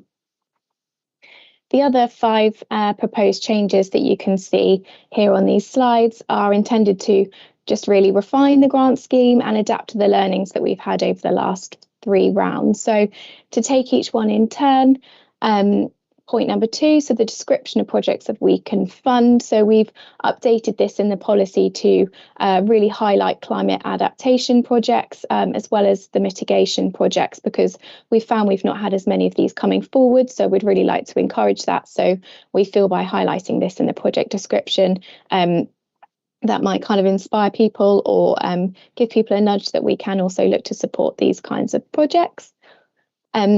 Along the similar lines, we've also increased and updated the project example. So this is to adapt and reflect emerging priorities that have happened over the last couple of years, and other emerging kind of council priorities that have come forward as well. So such as supporting electric vehicle infrastructure. So we've kind of highlighted in there that we can support those projects coming forward as well. We also took the opportunity to review and clarify the eligible project costs. So these are all the aspects which we would consider funding as part of the overall project. And one of those that I just wanted to highlight that we've really refined is around the refreshments. So previously we said we could fund refreshments on a case-by-case basis, and we've just expanded that to make sure that where we are funding refreshments, that these come from local food waste reduction organisations or that they also support the Oxfordshire food strategy as well that's been recently adopted. The last two, points number 5 and 6, largely reflect changes that we'd like to make to projects authorization and sign off. So this is when we've already funded a project, and we're looking at when we're monitoring them, or they come forward with various changes they'd like to make. For example, we had one of the organisations request a slight change of the tools that we were funding, because through delivery of their project, they found that this was something that they needed to change. So what we wanted to do was streamline those kind of changes and be able to make those decisions quicker for organisations. So to reflect similar processes that we have for other grant schemes across the councils, we're intending for the changes to be that minor revisions can be signed off at officer discretion, and then for more major or longer term extensions of over 6 months, then sign off would be from a service manager. So we hope that will help kind of the ongoing relationship with applicants and being able to respond to them quite quickly. So those are the proposed changes in short summary. And in terms of next steps, welcome your comments and thoughts and questions on the fund and the changes that we've outlined this evening. And then following this meeting, we'll then seek sign off on these proposed amendments through the appropriate sign off route. Thank you. Thank you, Chloe, for presenting that to us and clearly laying out the proposed changes in the Climate Action Fund. Great to see that we can look to support more projects with that. I can see a few hands raised, so I'll go firstly to Councillor Pawlowski. Thank you, and it's great to see the changes, Chloe. And obviously we talked about this when I was the cabinet member back early in the year, and obviously the uplift in the grant opportunities is brilliant, right? Because costs are rising, and as you say, this is great for people who want to do more energy stuff, because some of them are really struggling with that sort of the leaping costs. I think all the reviews are absolutely brilliant. The one question I had, not so much a question, but more of a could this happen in the future, is we've got some great schemes, and we've got some schemes that have applied multiple times for different things, and obviously built up their project, which again is a success of that project and that program. But telling those stories, because I think when a lot of people look at the Climate Action Fund, they have a certain preconceived idea in their head of what it will fund, and as you say, all this does is open up even more to all the different options that are out there that could be covered by the scheme. So I wondered whether we could pick a couple of really good case studies. So for example, Down to Earth is a great one in Wantage, where Kate started off doing I can't remember what it's called now, but it was like pop-up cooking in the Methodist church, and now there she is at the Makerspace in Wantage, and the Makerspace is a great story of a regenerative building, doing food from food waste for the public, and also helping those that can't afford by doing the sort of pay it forward thing. I know the Howellian has done, I think it did its panels, and Hayley will remind me, it did its panels initially, and I think they put in for another grant for the screen, so they can educate people coming in and out of the club about how much energy is being generated. And these are great stories, especially ones where it's multiple applications, and how that program, how the fund has funded that program. Steventon is another great one with the community allotment, and that food is now used for a community cafe, which is a warm space. But I think these stories need to be captured somehow, whether it's, I don't know, and obviously, I would be more than happy to help with any in my ward, and I'm sure others would. But I just wondered if we could do that going forward and capture that. They're just brilliant. All the funds are brilliant. I don't think any of us are negative about the Climate Action Fund. It's an absolutely brilliant and exemplar thing that our council does.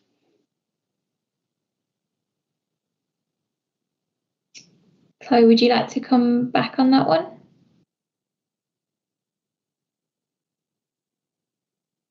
I'm just wondering if Chloe's had some connection difficulties, because she seems to have dropped off the call. Yeah, okay, perhaps you can answer then, Dan. Yeah, so Sally, we have been doing quite a lot of work around trying to capture the good work that's been done on the grant scheme so far, and we're developing a library of projects on the website that we funded previously, and looking to get photographs and stories from those communities about how they're doing things. So this is something we're very actively engaged in, but we'd very much welcome any members who are aware of projects that we've funded in their communities who can help us get that information back so that we can get some good news stories up on the website. But absolutely, that's something we've been working on. And earlier this year, we ran a webinar for potential applicants, sort of trying to highlight and demonstrate some of the work we'd already funded.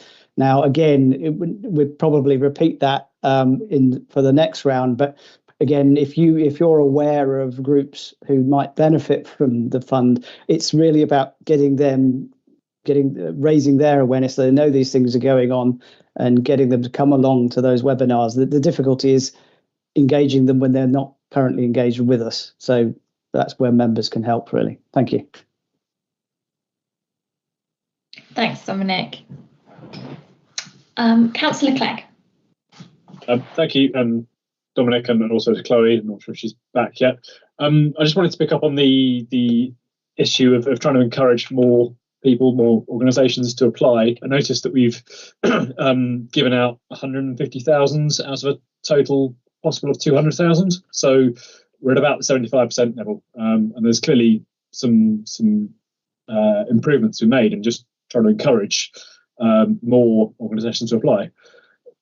I fully support all 6 proposals, but I wondered if there was another, which would be that instead of having one application window a year for a very large total, whether that might be made smaller and more frequent, so that there's a bit more of a sort of continual news about, oh, it's open, you can apply again, and good news stories about, oh, this got funded. It might just help make it more relevant in minds, and also give people a bit more confidence that it's worth starting to prepare an application, because you think it's only going to be a few months until the next window, rather than it being a year away if it applies again. Is that something we might consider? It's something we have considered, and we do consider. So there is a sort of constraint we have to bear in mind here. So we, as the climate team, do promotion of the grants. We do a lot of the assessment. Well, we do all of the assessment of the grants in consultation with the cabinet member, and we make the approvals. But the actual scheme itself is run by our grants team. Now they're serving 2 different authorities with a plethora of different grant schemes. So we have to fit our grant scheme into windows when they have capacity. So that's our limiting factor. But it is something we've looked into, and it's something we can look into again with them. But unfortunately, we are a bit limited by their capacity to actually open the thing up for us, because they do a lot of the sort of behind the scenes stuff in terms of how the people apply and all that kind of thing, and the sort of more technical assessments on their sort of financials and things like that, which we don't tend to get involved in. But yeah, absolutely, we can take that away and talk to them again about whether or not it's possible to open up for more than one round. And we have actually not in the most recent one, but the previous one, we did end up extending the period of time the grant scheme was open for, because we were short of applicants. So we have that ability as well. And then we can do more pushes on the publicity and everything at the same time. But thank you. Yeah. Thank you. Thank you both. Yeah, I tend to agree with that, because I've had that before where someone's come to me with something. I'm like, oh, the climate action fund just closed and they're going to have to wait. So yeah, but yeah, I understand that it's not totally within our control. We're limited by the capacity of the other teams. Councillor Horton. And I apologise if this information is somewhere I should have caught it, but just wondering what the sort of rate is where we get people who organisations apply for the fund, fail to get it, miss out, but then come back and having made some changes and succeed in getting it. Have we had that happen much, if at all, or is that not really something that tends to happen with this grant? Apologies for my team's issues, everybody. Okay. Such bad timing. We've had, so in the first round we were particularly oversubscribed. So we offered feedback to quite a few applications on how they could kind of shape that going forward.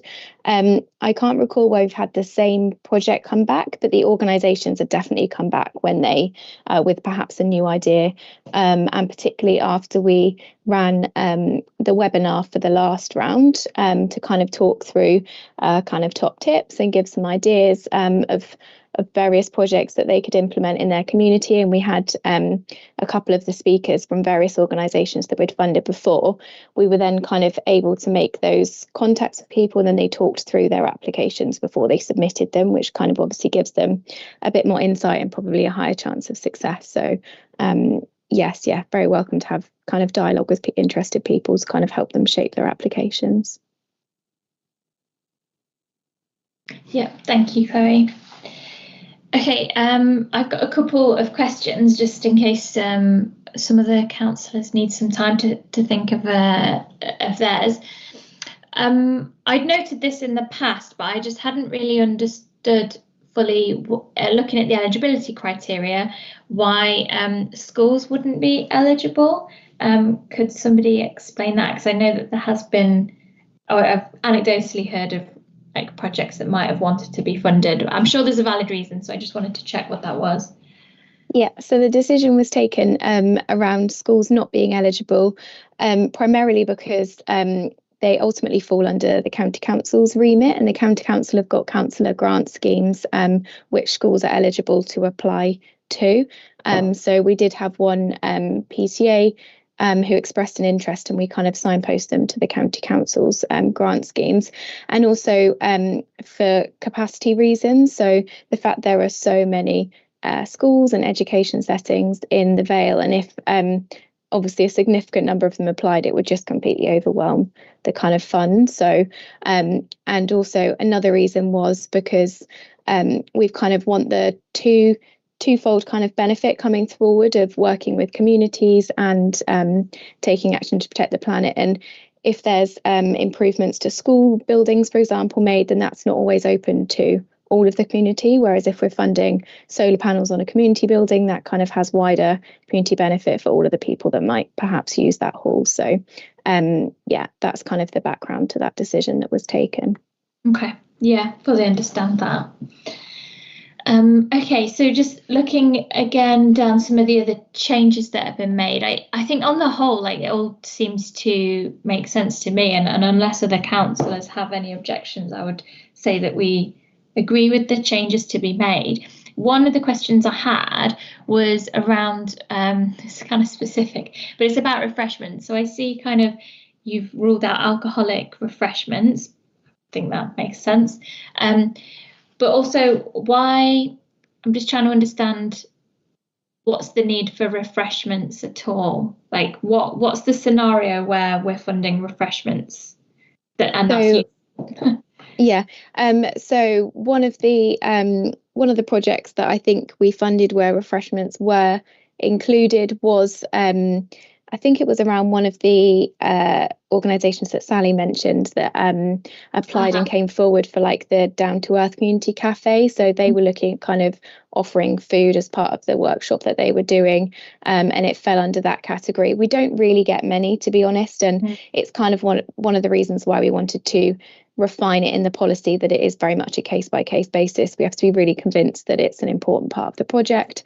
And if we're kind of satisfied by that, then it also meets our principles around being using up surplus food or being local and from sustainable sources. When it was first put in the policy, when it was first developed, we kind of took the eligibility criteria from an up and running grant scheme that South Oxfordshire ran as kind of our foundation of something to start with, and it was included in that. So now that we've had the opportunity to kind of refine it, we feel like it's something that perhaps needs revising, shaping for this particular fund.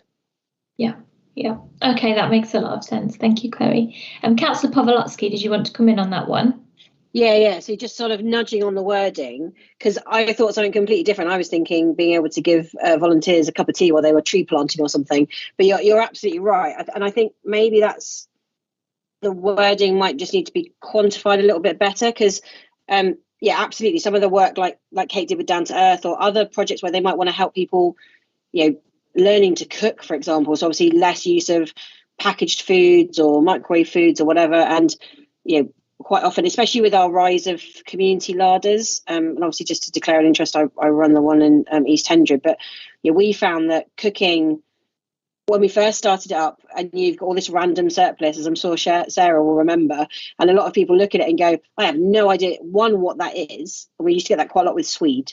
No one knew what it was, and turnips and things, and then how to use it. So we used to print off recipes and things like that. And but I think it's kind of a forgotten thing, because that's quite a big.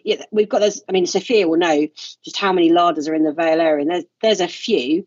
Shrivenham, I think, Wantage, Farringdon, Hendred. It's probably, I think there's 5 or 6, and then the community fridges.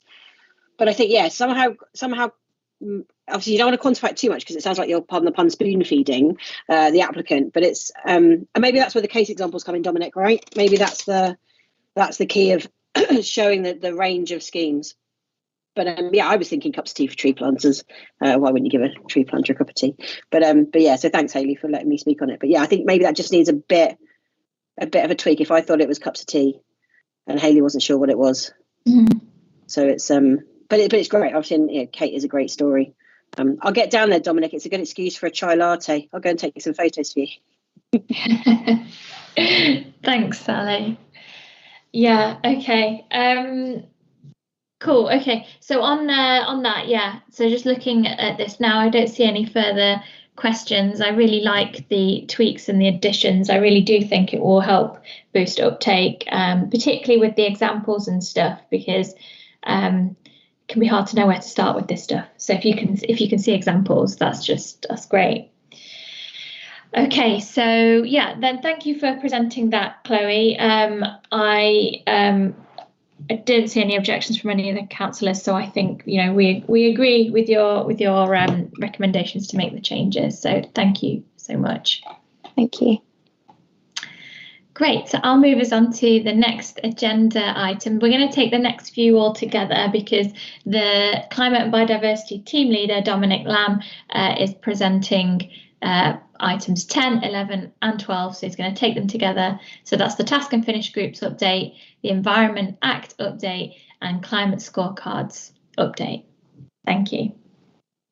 Thank you, Chair. Right, I've got a short presentation for you, because clearly you've not had a great deal of PowerPoint today, so we're not going to overdo it. All right, so if you bear with me, I'm going to attempt to share my screen. If somebody could just give me a nudge when you can see the presentation. Yeah, we can see that, Dominic. Okay, so to start off then, this is to do with the Task and Finish groups. So you'll be aware that last week we held the first of our scheduled Task and Finish groups on the waste strategy. And the reason for bringing this up is, the reason for updating on the Task and Finish groups is twofold, really. Firstly, I wanted to seek a bit of feedback from yourselves in terms of how you think, or those of you that were present anyway, how you think the waste Task and Finish group went.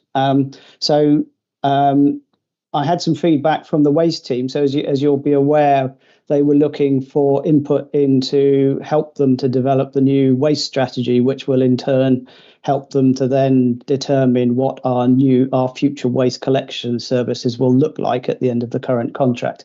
So they were really pleased with the way the session went themselves, and felt that it was very good value for them and helps them a great deal in informing them of the sort of views that members have in terms of perhaps where we should go. So from an officer's perspective, it seemed to go very well. And I'm just give you really this opportunity for anybody that was there to provide any feedback to us in terms of how you felt it went as a Task and Finish group, because that will then lead on into our next Task and Finish group in January. But any thoughts or comments on that one? I'll start just while councillors are thinking of their responses. I endorse the whole doing a Task and Finish group, and it gives us that opportunity to just focus on that topic for the time. It was more in depth I believe, than previous stuff we'd done on waste, so I appreciated that. It was quite, it could have been longer, but then I guess you have to find that sweet spot between it being, you know, all evening or all day or something, and then, you know, people disengaging from it. So I think it probably was just about the right length. Yeah, so, you know, my feedback is overall positive, and I also appreciated the opportunity to give the written feedback afterwards, because as you say, they'd sent out a link to fill out. So we were giving our thoughts in the meeting, but, you know, for those people who maybe weren't present or didn't feel confident to speak in the meeting or thought of something afterwards, there was that opportunity as well. So I think it struck a good balance from my perspective. Do any of the other members here have any feedback for Dominic on that?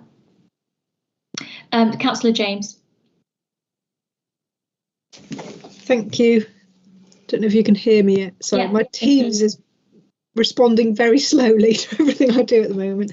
Yeah, I thought it was really helpful as well, and I really appreciated the chance to go in more depth into something, and I felt I had a better understanding of what officers were asking, you know, what they wanted our input on, and why, you know, what was being balanced off against each other, you know, what the actual choices there are, than I would have had without that kind of in-depth look at one topic.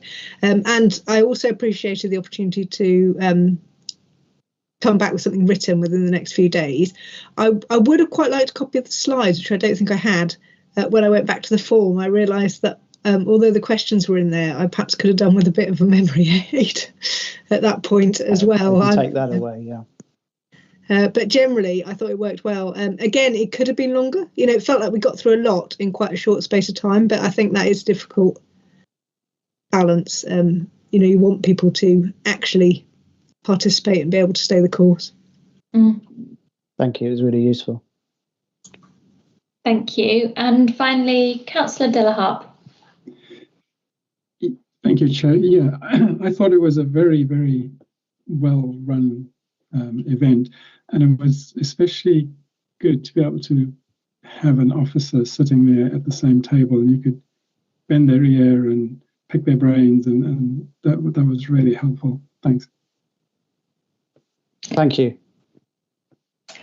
Well, so I think if that's all of the questions, yeah. I'll carry on then. Yeah. So I mean, I think that sounded to me like a good endorsement of the Task and Finish Group's approach, which is really good news, and as we have obviously the next one coming up on the 15th of January, which you should all have received your invites for. Just as a bit of a plug and background for that one. So this is going to be about looking at our the replacement for our current climate action plan, and also thinking about our future corporate plan. So we're going to be looking to review and then obviously subsequently replace the climate action plan over the course of the next year. And we're hoping that publication of the next plan will follow soon after the publication of the new corporate plans, which will be sort of next October, November time. So I think October is the date, or the time we're aiming for the corporate plan, and then looking for the replacement for the climate action plans to be published in November.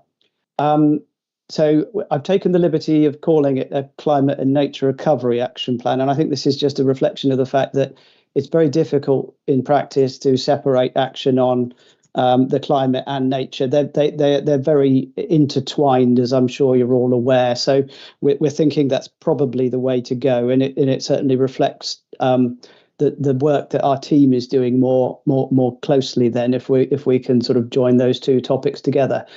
So I'd like just to give all of those of you who are planning to come a little bit of homework over Christmas.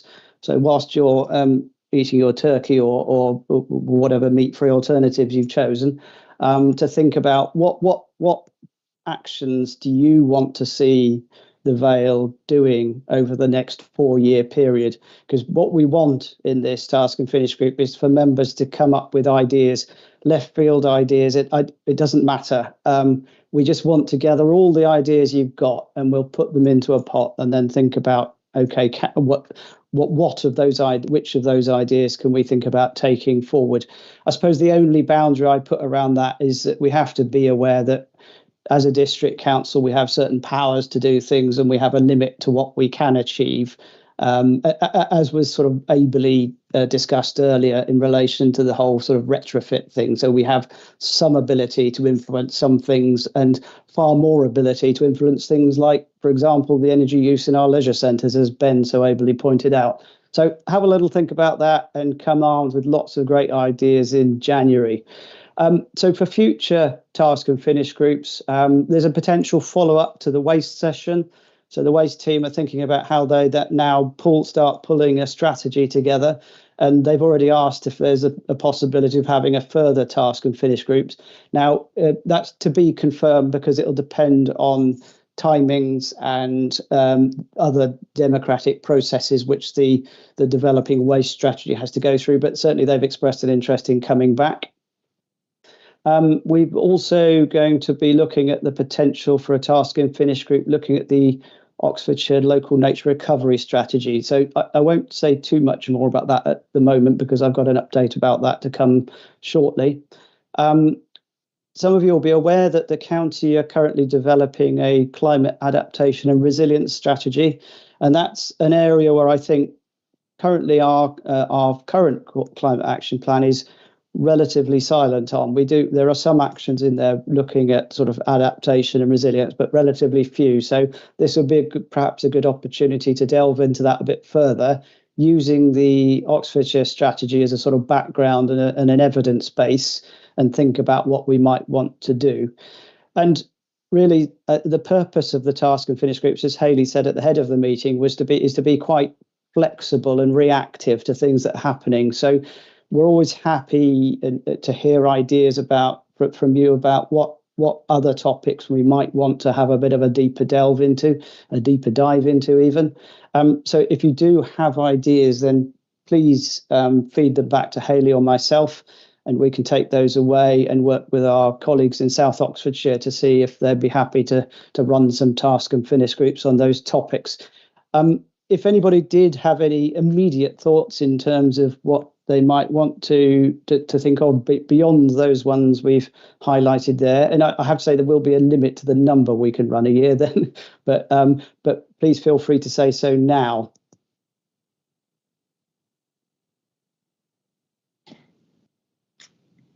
Don't see any hands, so yeah, but it's an open offer, as Dominic said, so just get in touch if you do think of something. Yeah, brilliant. Okay, well, thank you.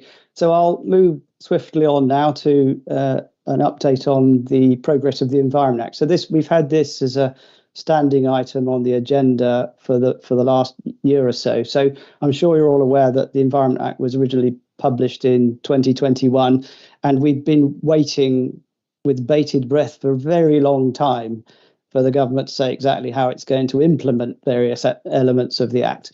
So the Act covers a wide variety of things, from air quality through to waste, through to sort of biodiversity and the natural environment. Now, the things I'm going to update you on today are primarily about the natural environment and nature. So as you're all aware, I'm sure the Act has introduced a requirement for development to deliver 10% biodiversity net gain. Now, for the last, ever since the Act was passed, we've been waiting for government guidance and regulation to tell us exactly how we're going to have to do this. It's one of the biggest changes in the planning system for many, many years, the introduction of biodiversity net gain. And if we're going to do it well, we kind of need the guidance and regulations to know what it is we're going to do. And finally, last week, the draft regulations were published, because they're still yet to go through Parliament and be fully agreed. But importantly, a whole suite of guidance documents were also published. Now, because there is such a huge amount of information that's recently been published, we haven't had a chance to go through it all with a fine-tooth comb yet.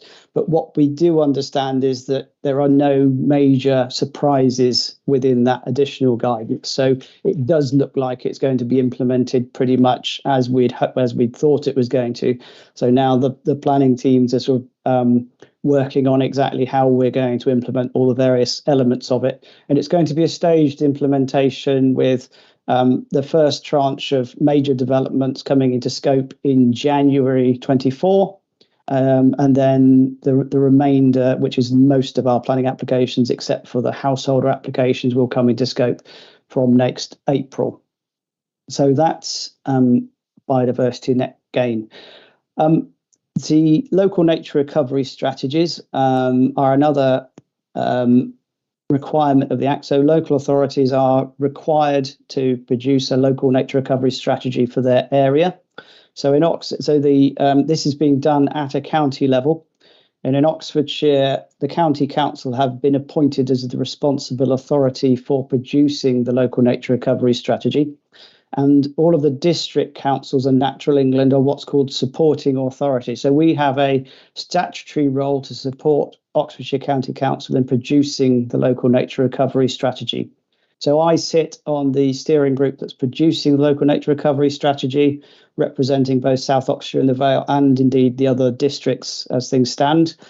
I also sit on a plethora of other working groups working on various elements of the strategy. So it's something that's quite close to my heart.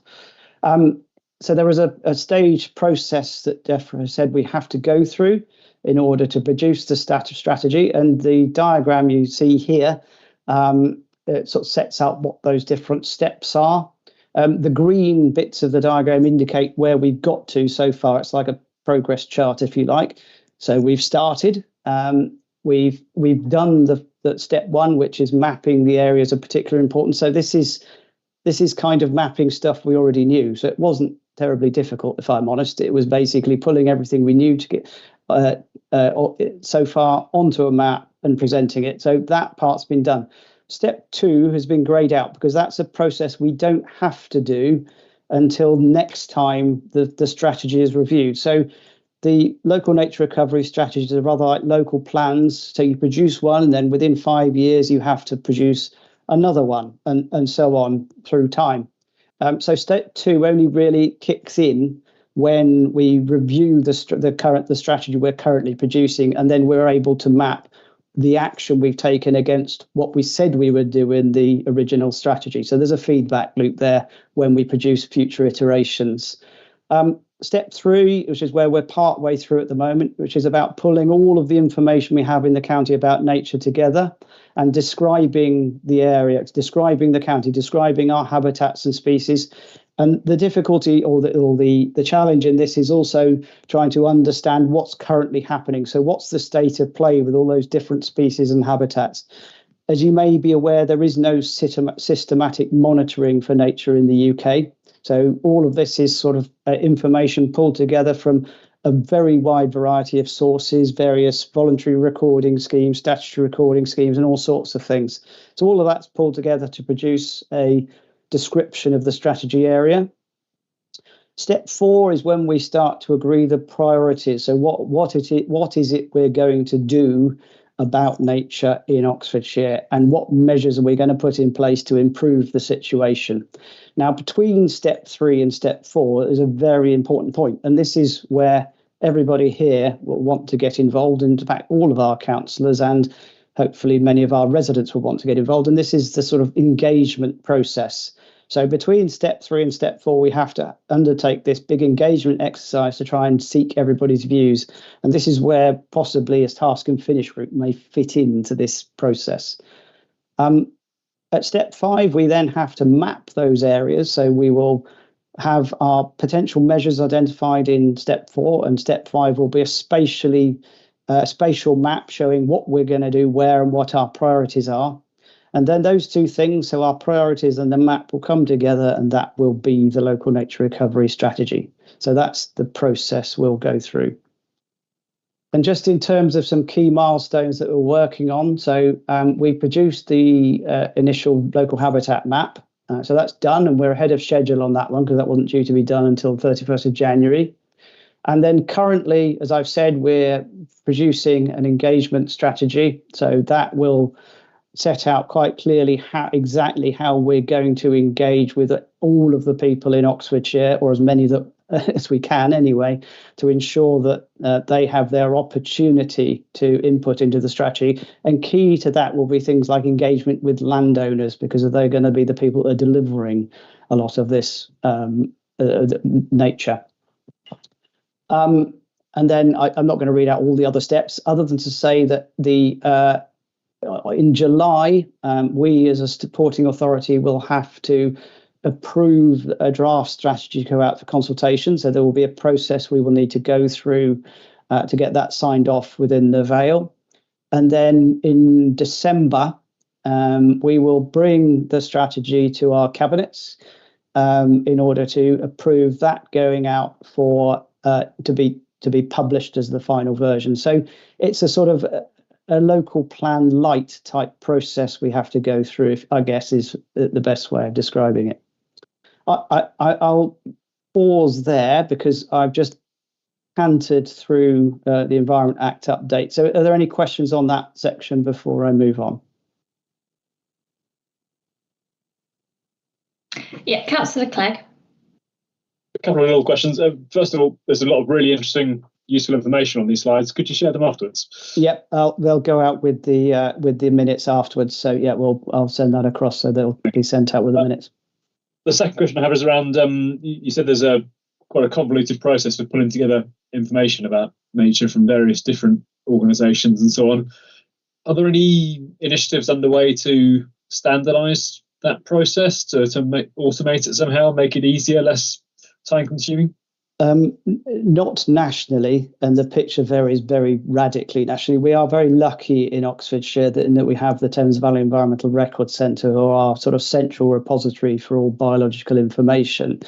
And they are playing a very key role in helping us to pull this information together. Now, as we're going to have to do this work over time and time again over the coming years, I'm sure we will work out a way of standardizing it. The main problem we have is that, as I've said, most of the recording in this country it comes from two sources. It's either voluntary sources, so volunteer recorders who go out and do it off their own backs in their own time, and some of it comes from the results of surveys and things that are done on the back of development proposals. So those are the two of our main sources. And then there are one or two sort of national recording schemes. So there's obviously things like the RSPB bird censuses and BTO bird census, things which are repeatable. Ideally, we would have a whole series of these processes which are repeated over time, and that way you can start to get a picture of what's actually happening. So are your trends upwards, downwards, flat, or whatever? But all of that, unfortunately, requires quite a lot of funding, and it's not clear where any of that would come from at this point. Thank you. Are there any other questions for Dominic? No, I don't see any hands. Okay. Carry on, Dominic. Thank you. Right, so I'm going to move on to climate action scorecards. Now, I don't know how many of you are aware of these climate action scorecards, so I will give you a little bit of a briefing on them. So there's an organisation called Climate Emergency UK, and they are a pressure group which was formed specifically to hold UK local authorities to account on climate action. So they are self-appointed guardians of local authorities, climate action plans, and and trying to essentially hold us to account for what it is we're doing, and for good reasons to help in the fight against climate change. And Climate Emergency UK use scorecards as a tool to assess the performance of local authorities. And importantly, I think it's worth knowing that we don't get a choice as to whether or not we participate in this process. Now, you're probably wondering, well, if we don't get a choice and we don't engage, then how do they score us?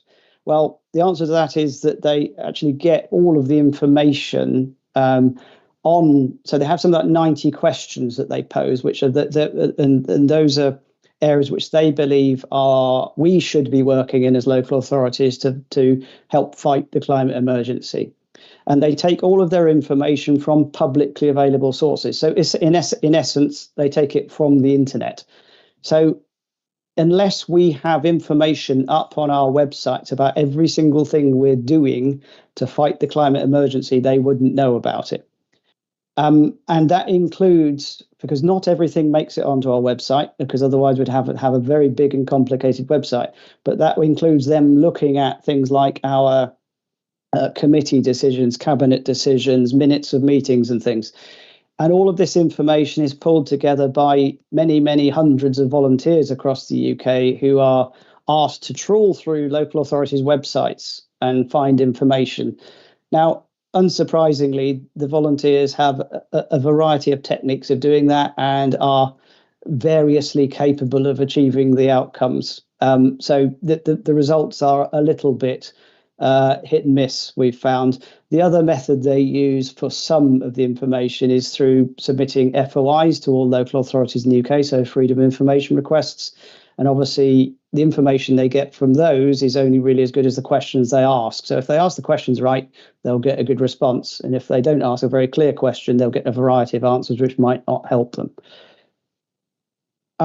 So in January 2022, Climate Action UK launched their first scorecard process. And at that time, the Vale failed to score at all in the process.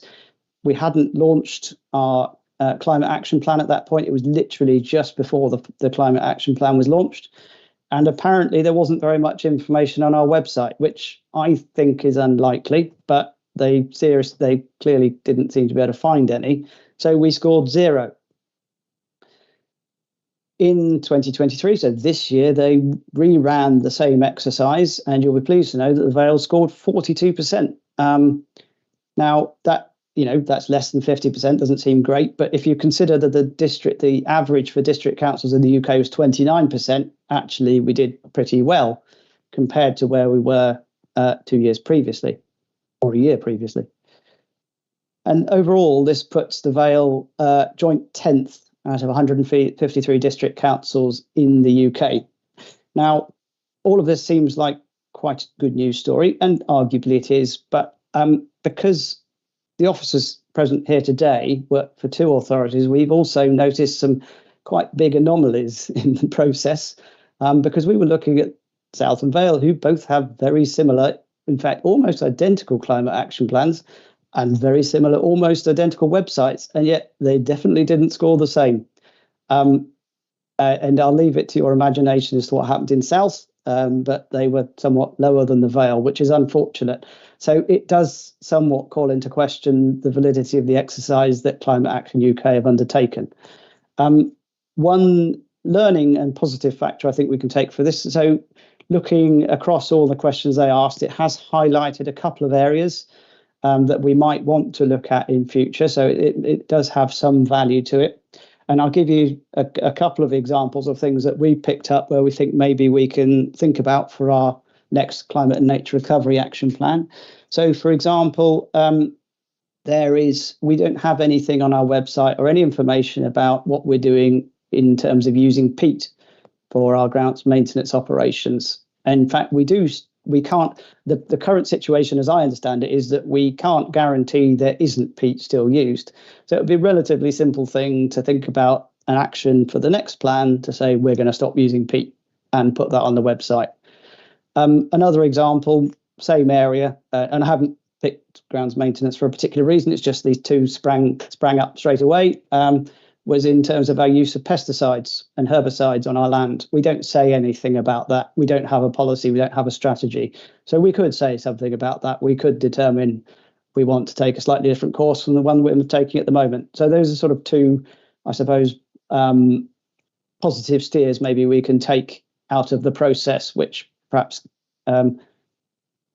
help us with to understand how we might use it. So I'm going to stop sharing my screen now, and then people can ask any questions.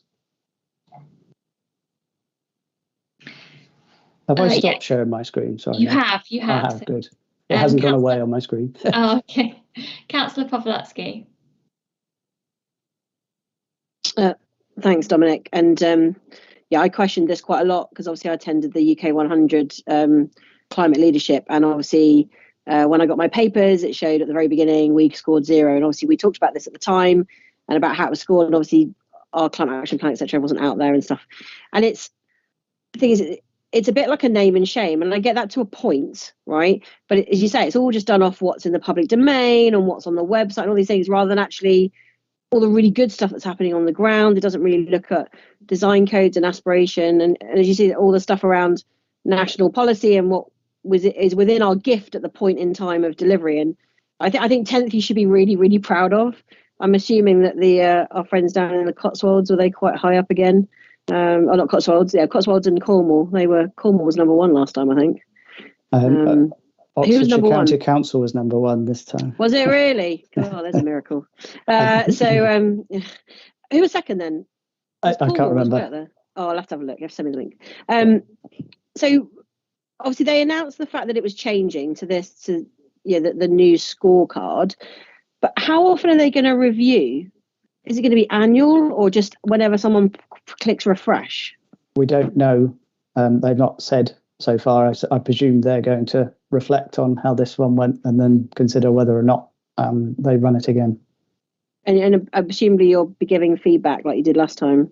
Already giving feedback. So the team spent a lot of time giving feedback and particularly trying to understand some of the scoring anomalies. I have to say we got a very poor response from the team at Climate Action UK to those challenges we made where we knew they got things wrong. So we weren't. This is why I've given it a slightly downbeat presentation, despite the fact that we came out quite well. And is it worth using UK 100, because obviously we are a member of that, to actually air concerns through that as well? Because I know they backed it quite highly, and they equally use that score as part of their sort of scorecard approach. Just sort of food for thought for the future, but I wouldn't be too down. Obviously for OCC it's much easier because you've just got massive highway network and all those other things, and the scorecard doesn't differentiate, does it, even between the layers of governance? They do this time actually. So OCC were the top of the county authorities. So it's different for districts. Good. So well done anyway. I think you did a great job. Thank you. Councillor James. Hi. Thanks for that. And on the climate scorecards, I mean, I did go and have a look, and it's just a bit random, really. I mean, there's definitely stuff on there where I think, well, I don't understand why they put that for us. I mean, we definitely do that, and it's stated on our website. So it seems a pity because it's just bad quality at the moment. I think in principle, I'm really, really pleased to hear that you've taken the time and the trouble to feed back to them, because I think in principle, actually something like this is not a bad idea to drive ambition amongst local authorities, and to because there's loads of things on there where I think if our joint local plan is the kind of things that we're consulting on, those would make a big difference to some of the answers when that comes through, because we are looking to address things through planning policy in the future, and that's things that might be useful for other local authorities then to look at. And something I thought it might be useful to do is where people have been marked as very positive in an area, presumably they have actually found evidence that they are doing something, and then it's always great to go and have a look at what those local authorities are doing, because we do that a lot, keeping an eye on good projects and copying benchmarking process. So and we will look through it for that when we're thinking about the next iteration of our plans. So that's the one area where perhaps it does have a use for us beyond the sort of headline numbers. Yeah, so I was very sceptical about the headline numbers for everyone, really, having looked at councils our council and seeing it's pretty random. But I'm thank you very much for engaging so positively with it, and let's just hope it can become a more useful tool in the future, really. Yep. Thank you. Yes, thanks for sharing that with us, Dominic. I actually did not know that much about this topic, and it's good to have the context, right, and not just the score. So yeah, thank you for that. And yeah, with it this only being the second iteration, you know, maybe these things get better. Cool. Okay. Agenda item 13 next then. So we have in front of us in your report packs, makes up a substantial amount of it, the draft climate action plan for Q2 performance report.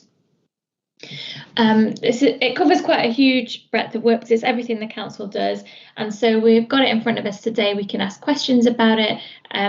The climate team may not know the answers because, as I say, it covers the whole of the council's work, so we may not have the correct people here in the virtual room to answer the questions, but those questions can be taken away and answered. So are there any questions or clarifications that people have about this agenda item and the report in front of us?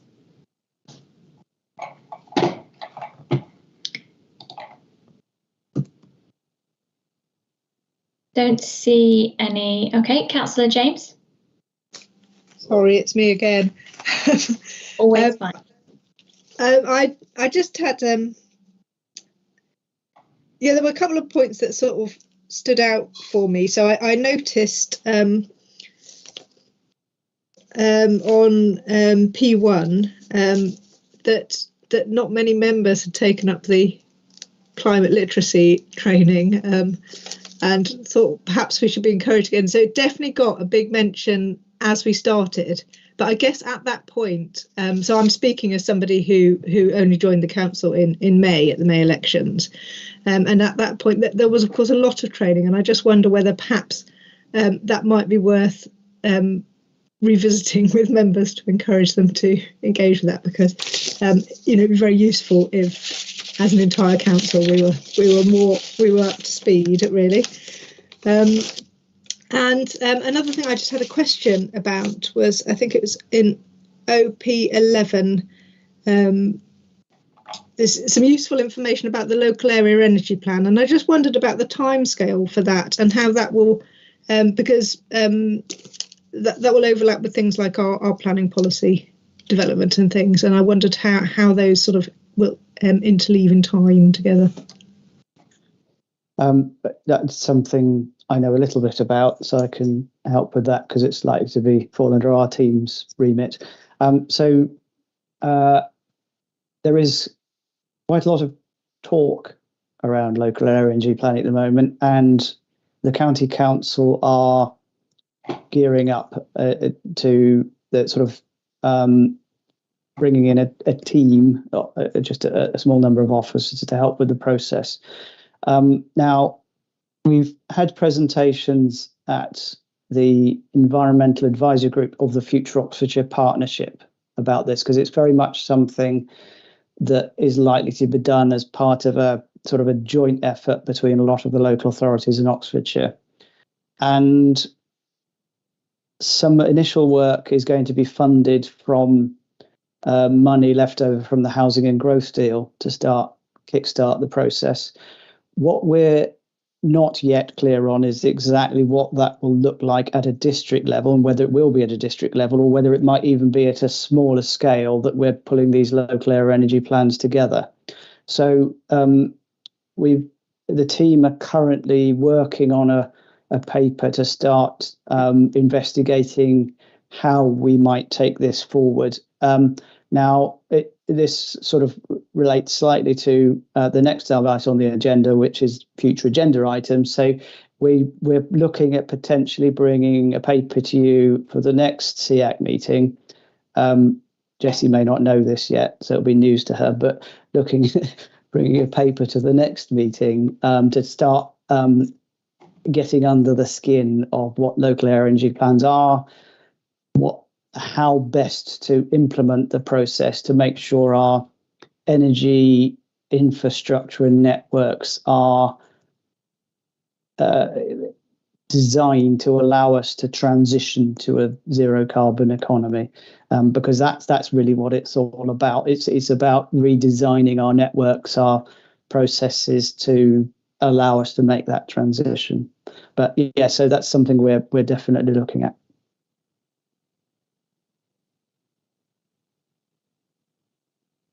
Cool. Thank you. Thanks for answering the question. On the training, that was a really good point, Councillor James, and I am happy to push out an email at the very least to sort of remind people, because you're right, it probably came at a time when people were like, oh, I'll do that later, but maybe now is the time to remind people. So yeah, it can't hurt, I don't think. So thank you. Are there any other questions from councillors? Just while they're thinking, it would be remiss of me not to bring up the speaker that was at the start of the meeting who talked about this agenda item, and in particular SD7, install electric vehicle charge points in the council depot and other locations as necessary to meet needs of the council fleet. And although it was SD7, his point was more around new sites for our maintenance depot, which has come up, which he, as he mentioned, he brought up in another meeting. Dominic, you might not be the right person to ask, but do we have any update on that? Because that was a planning application at some point in history, and then that was pulled, and we haven't heard any more on it. And I guess that's kind of Mr. Salmon's concern, is that okay, it's gone away, but it's not truly gone away. So what's coming? And yeah, I see Emily's hand is raised. I'm just conscious of the time before Dominic starts. Can we just take a moment, because we're about to reach, well, within a few minutes, the 2.5 hour limit for the meeting. We can continue for another half an hour, but we do just need to take a vote on that if possible. I've double checked Constitution. We can finish all items we can get through in that half an hour, but I just, before Dom started, I didn't want to interrupt him halfway through. I just wanted to check that members are happy to continue for an extra half an hour. Yep, let's take a quick vote on that then. I think we're very close to finishing, so I would hope we wouldn't even need to take the half an hour. So, but members, do we agree that we can continue for another half an hour if we need to finish the agenda? I see. So just raise your hand in the normal way, and I'll take that as a yes. I'm unable to raise my hand within Teams for some reason. I've done it too much. It's got tired of me. But I raised my hand. Thank you. Your camera had frozen, so thought there might be an issue. Okay, that's the majority. Is that enough, Emily? Yeah, no, that's fine. Thank you, Chair. Sorry to interrupt. No, it's fine. Right, Dominic. So to answer the question, I don't know what the current situation is. That would need to be raised with the relevant cabinet member for dealing with that area. So yeah, I can't help, I'm afraid. No problem. Yeah, okay. But we've asked the question, so we can take that outside of the meeting to find out more. And yeah, we need to think about how we can influence that decision as a committee. Because I don't think it's for us to discuss at this agenda item, because we're talking about this report.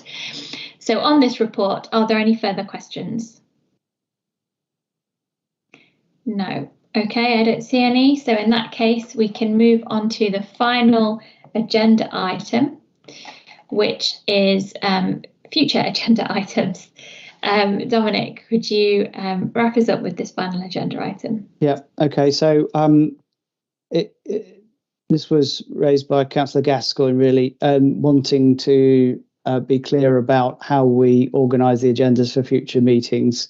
And so we put a bit of thought into some potential future agenda items, one of which I've already mentioned, which is local area energy plans.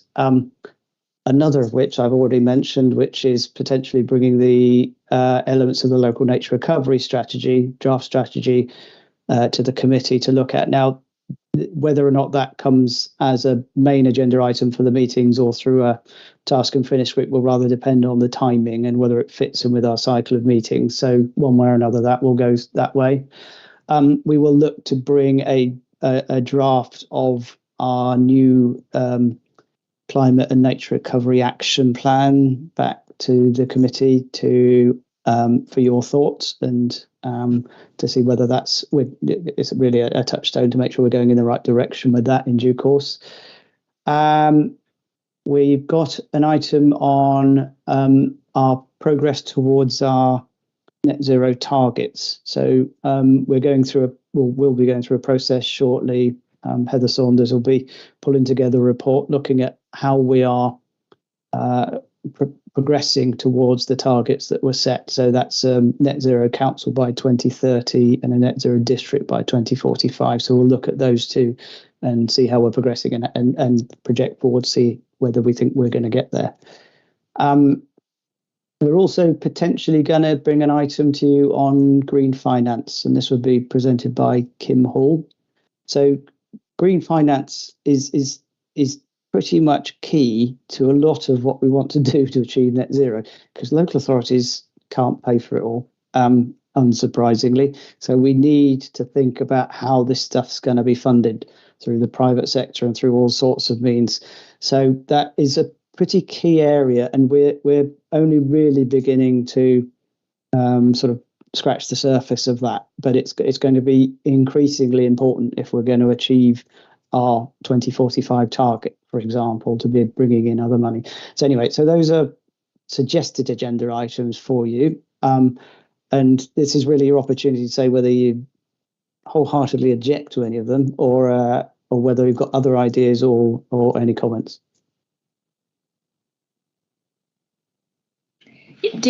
So please raise your hand if you wish to speak on this item. I would just say happy, for me, from my point of view, happy to take those future items.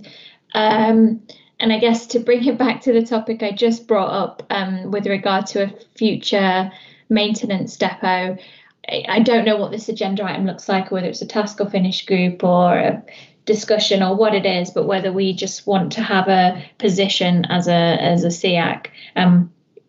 So whether, I don't know how that happens, but yeah. Can I suggest that the starting point for deciding how to take it forward would be a discussion with the relevant cabinet member about what's going on, what the process is, because there may well be a process already in train. Now, it will have to work out then if and how SEAC can input into that. Okay. Yeah. Thank you, Dominic. Councillor James.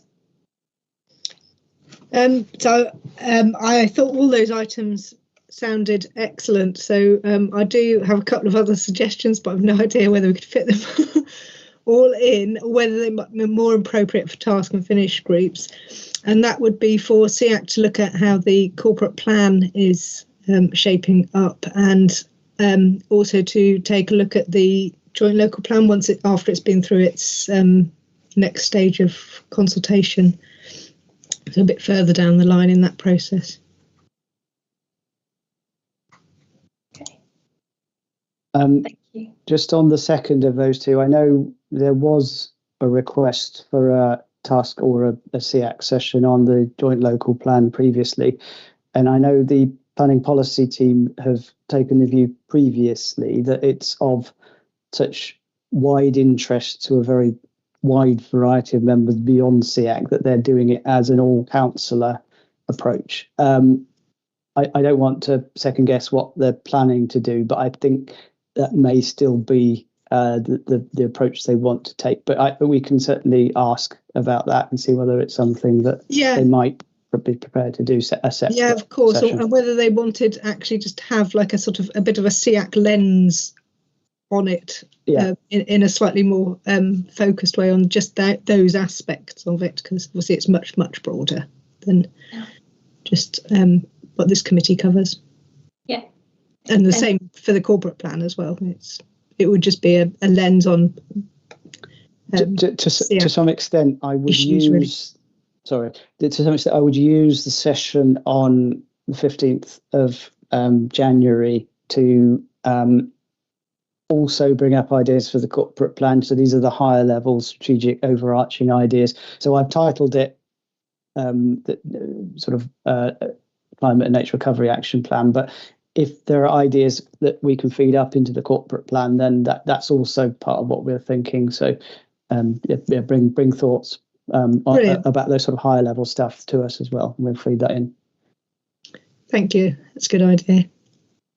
Thank you. Thanks everyone. Thanks, Councillor James, for those suggestions. I know you have mentioned them to me previously and I had put them forward, but as Dominic said, a view was taken. But happy for you to bring them up again, and we can talk more in the 15th of January session. I don't see any further suggestions, so hold it for the 15th of January. I'm sure we'll have a great task and finish group on that day. It brings us to the end of our meeting. I want to thank everybody for staying this long, for contributing, great questions, brilliant reports from the officers. It's really good to see the stuff that's going on at our council, and I think we're doing a great job with what we can do. You know, we can only influence so much, but it seems like we're doing really great work. So thank you. I'm gonna ask Susie to end the broadcast there and close the meeting, and if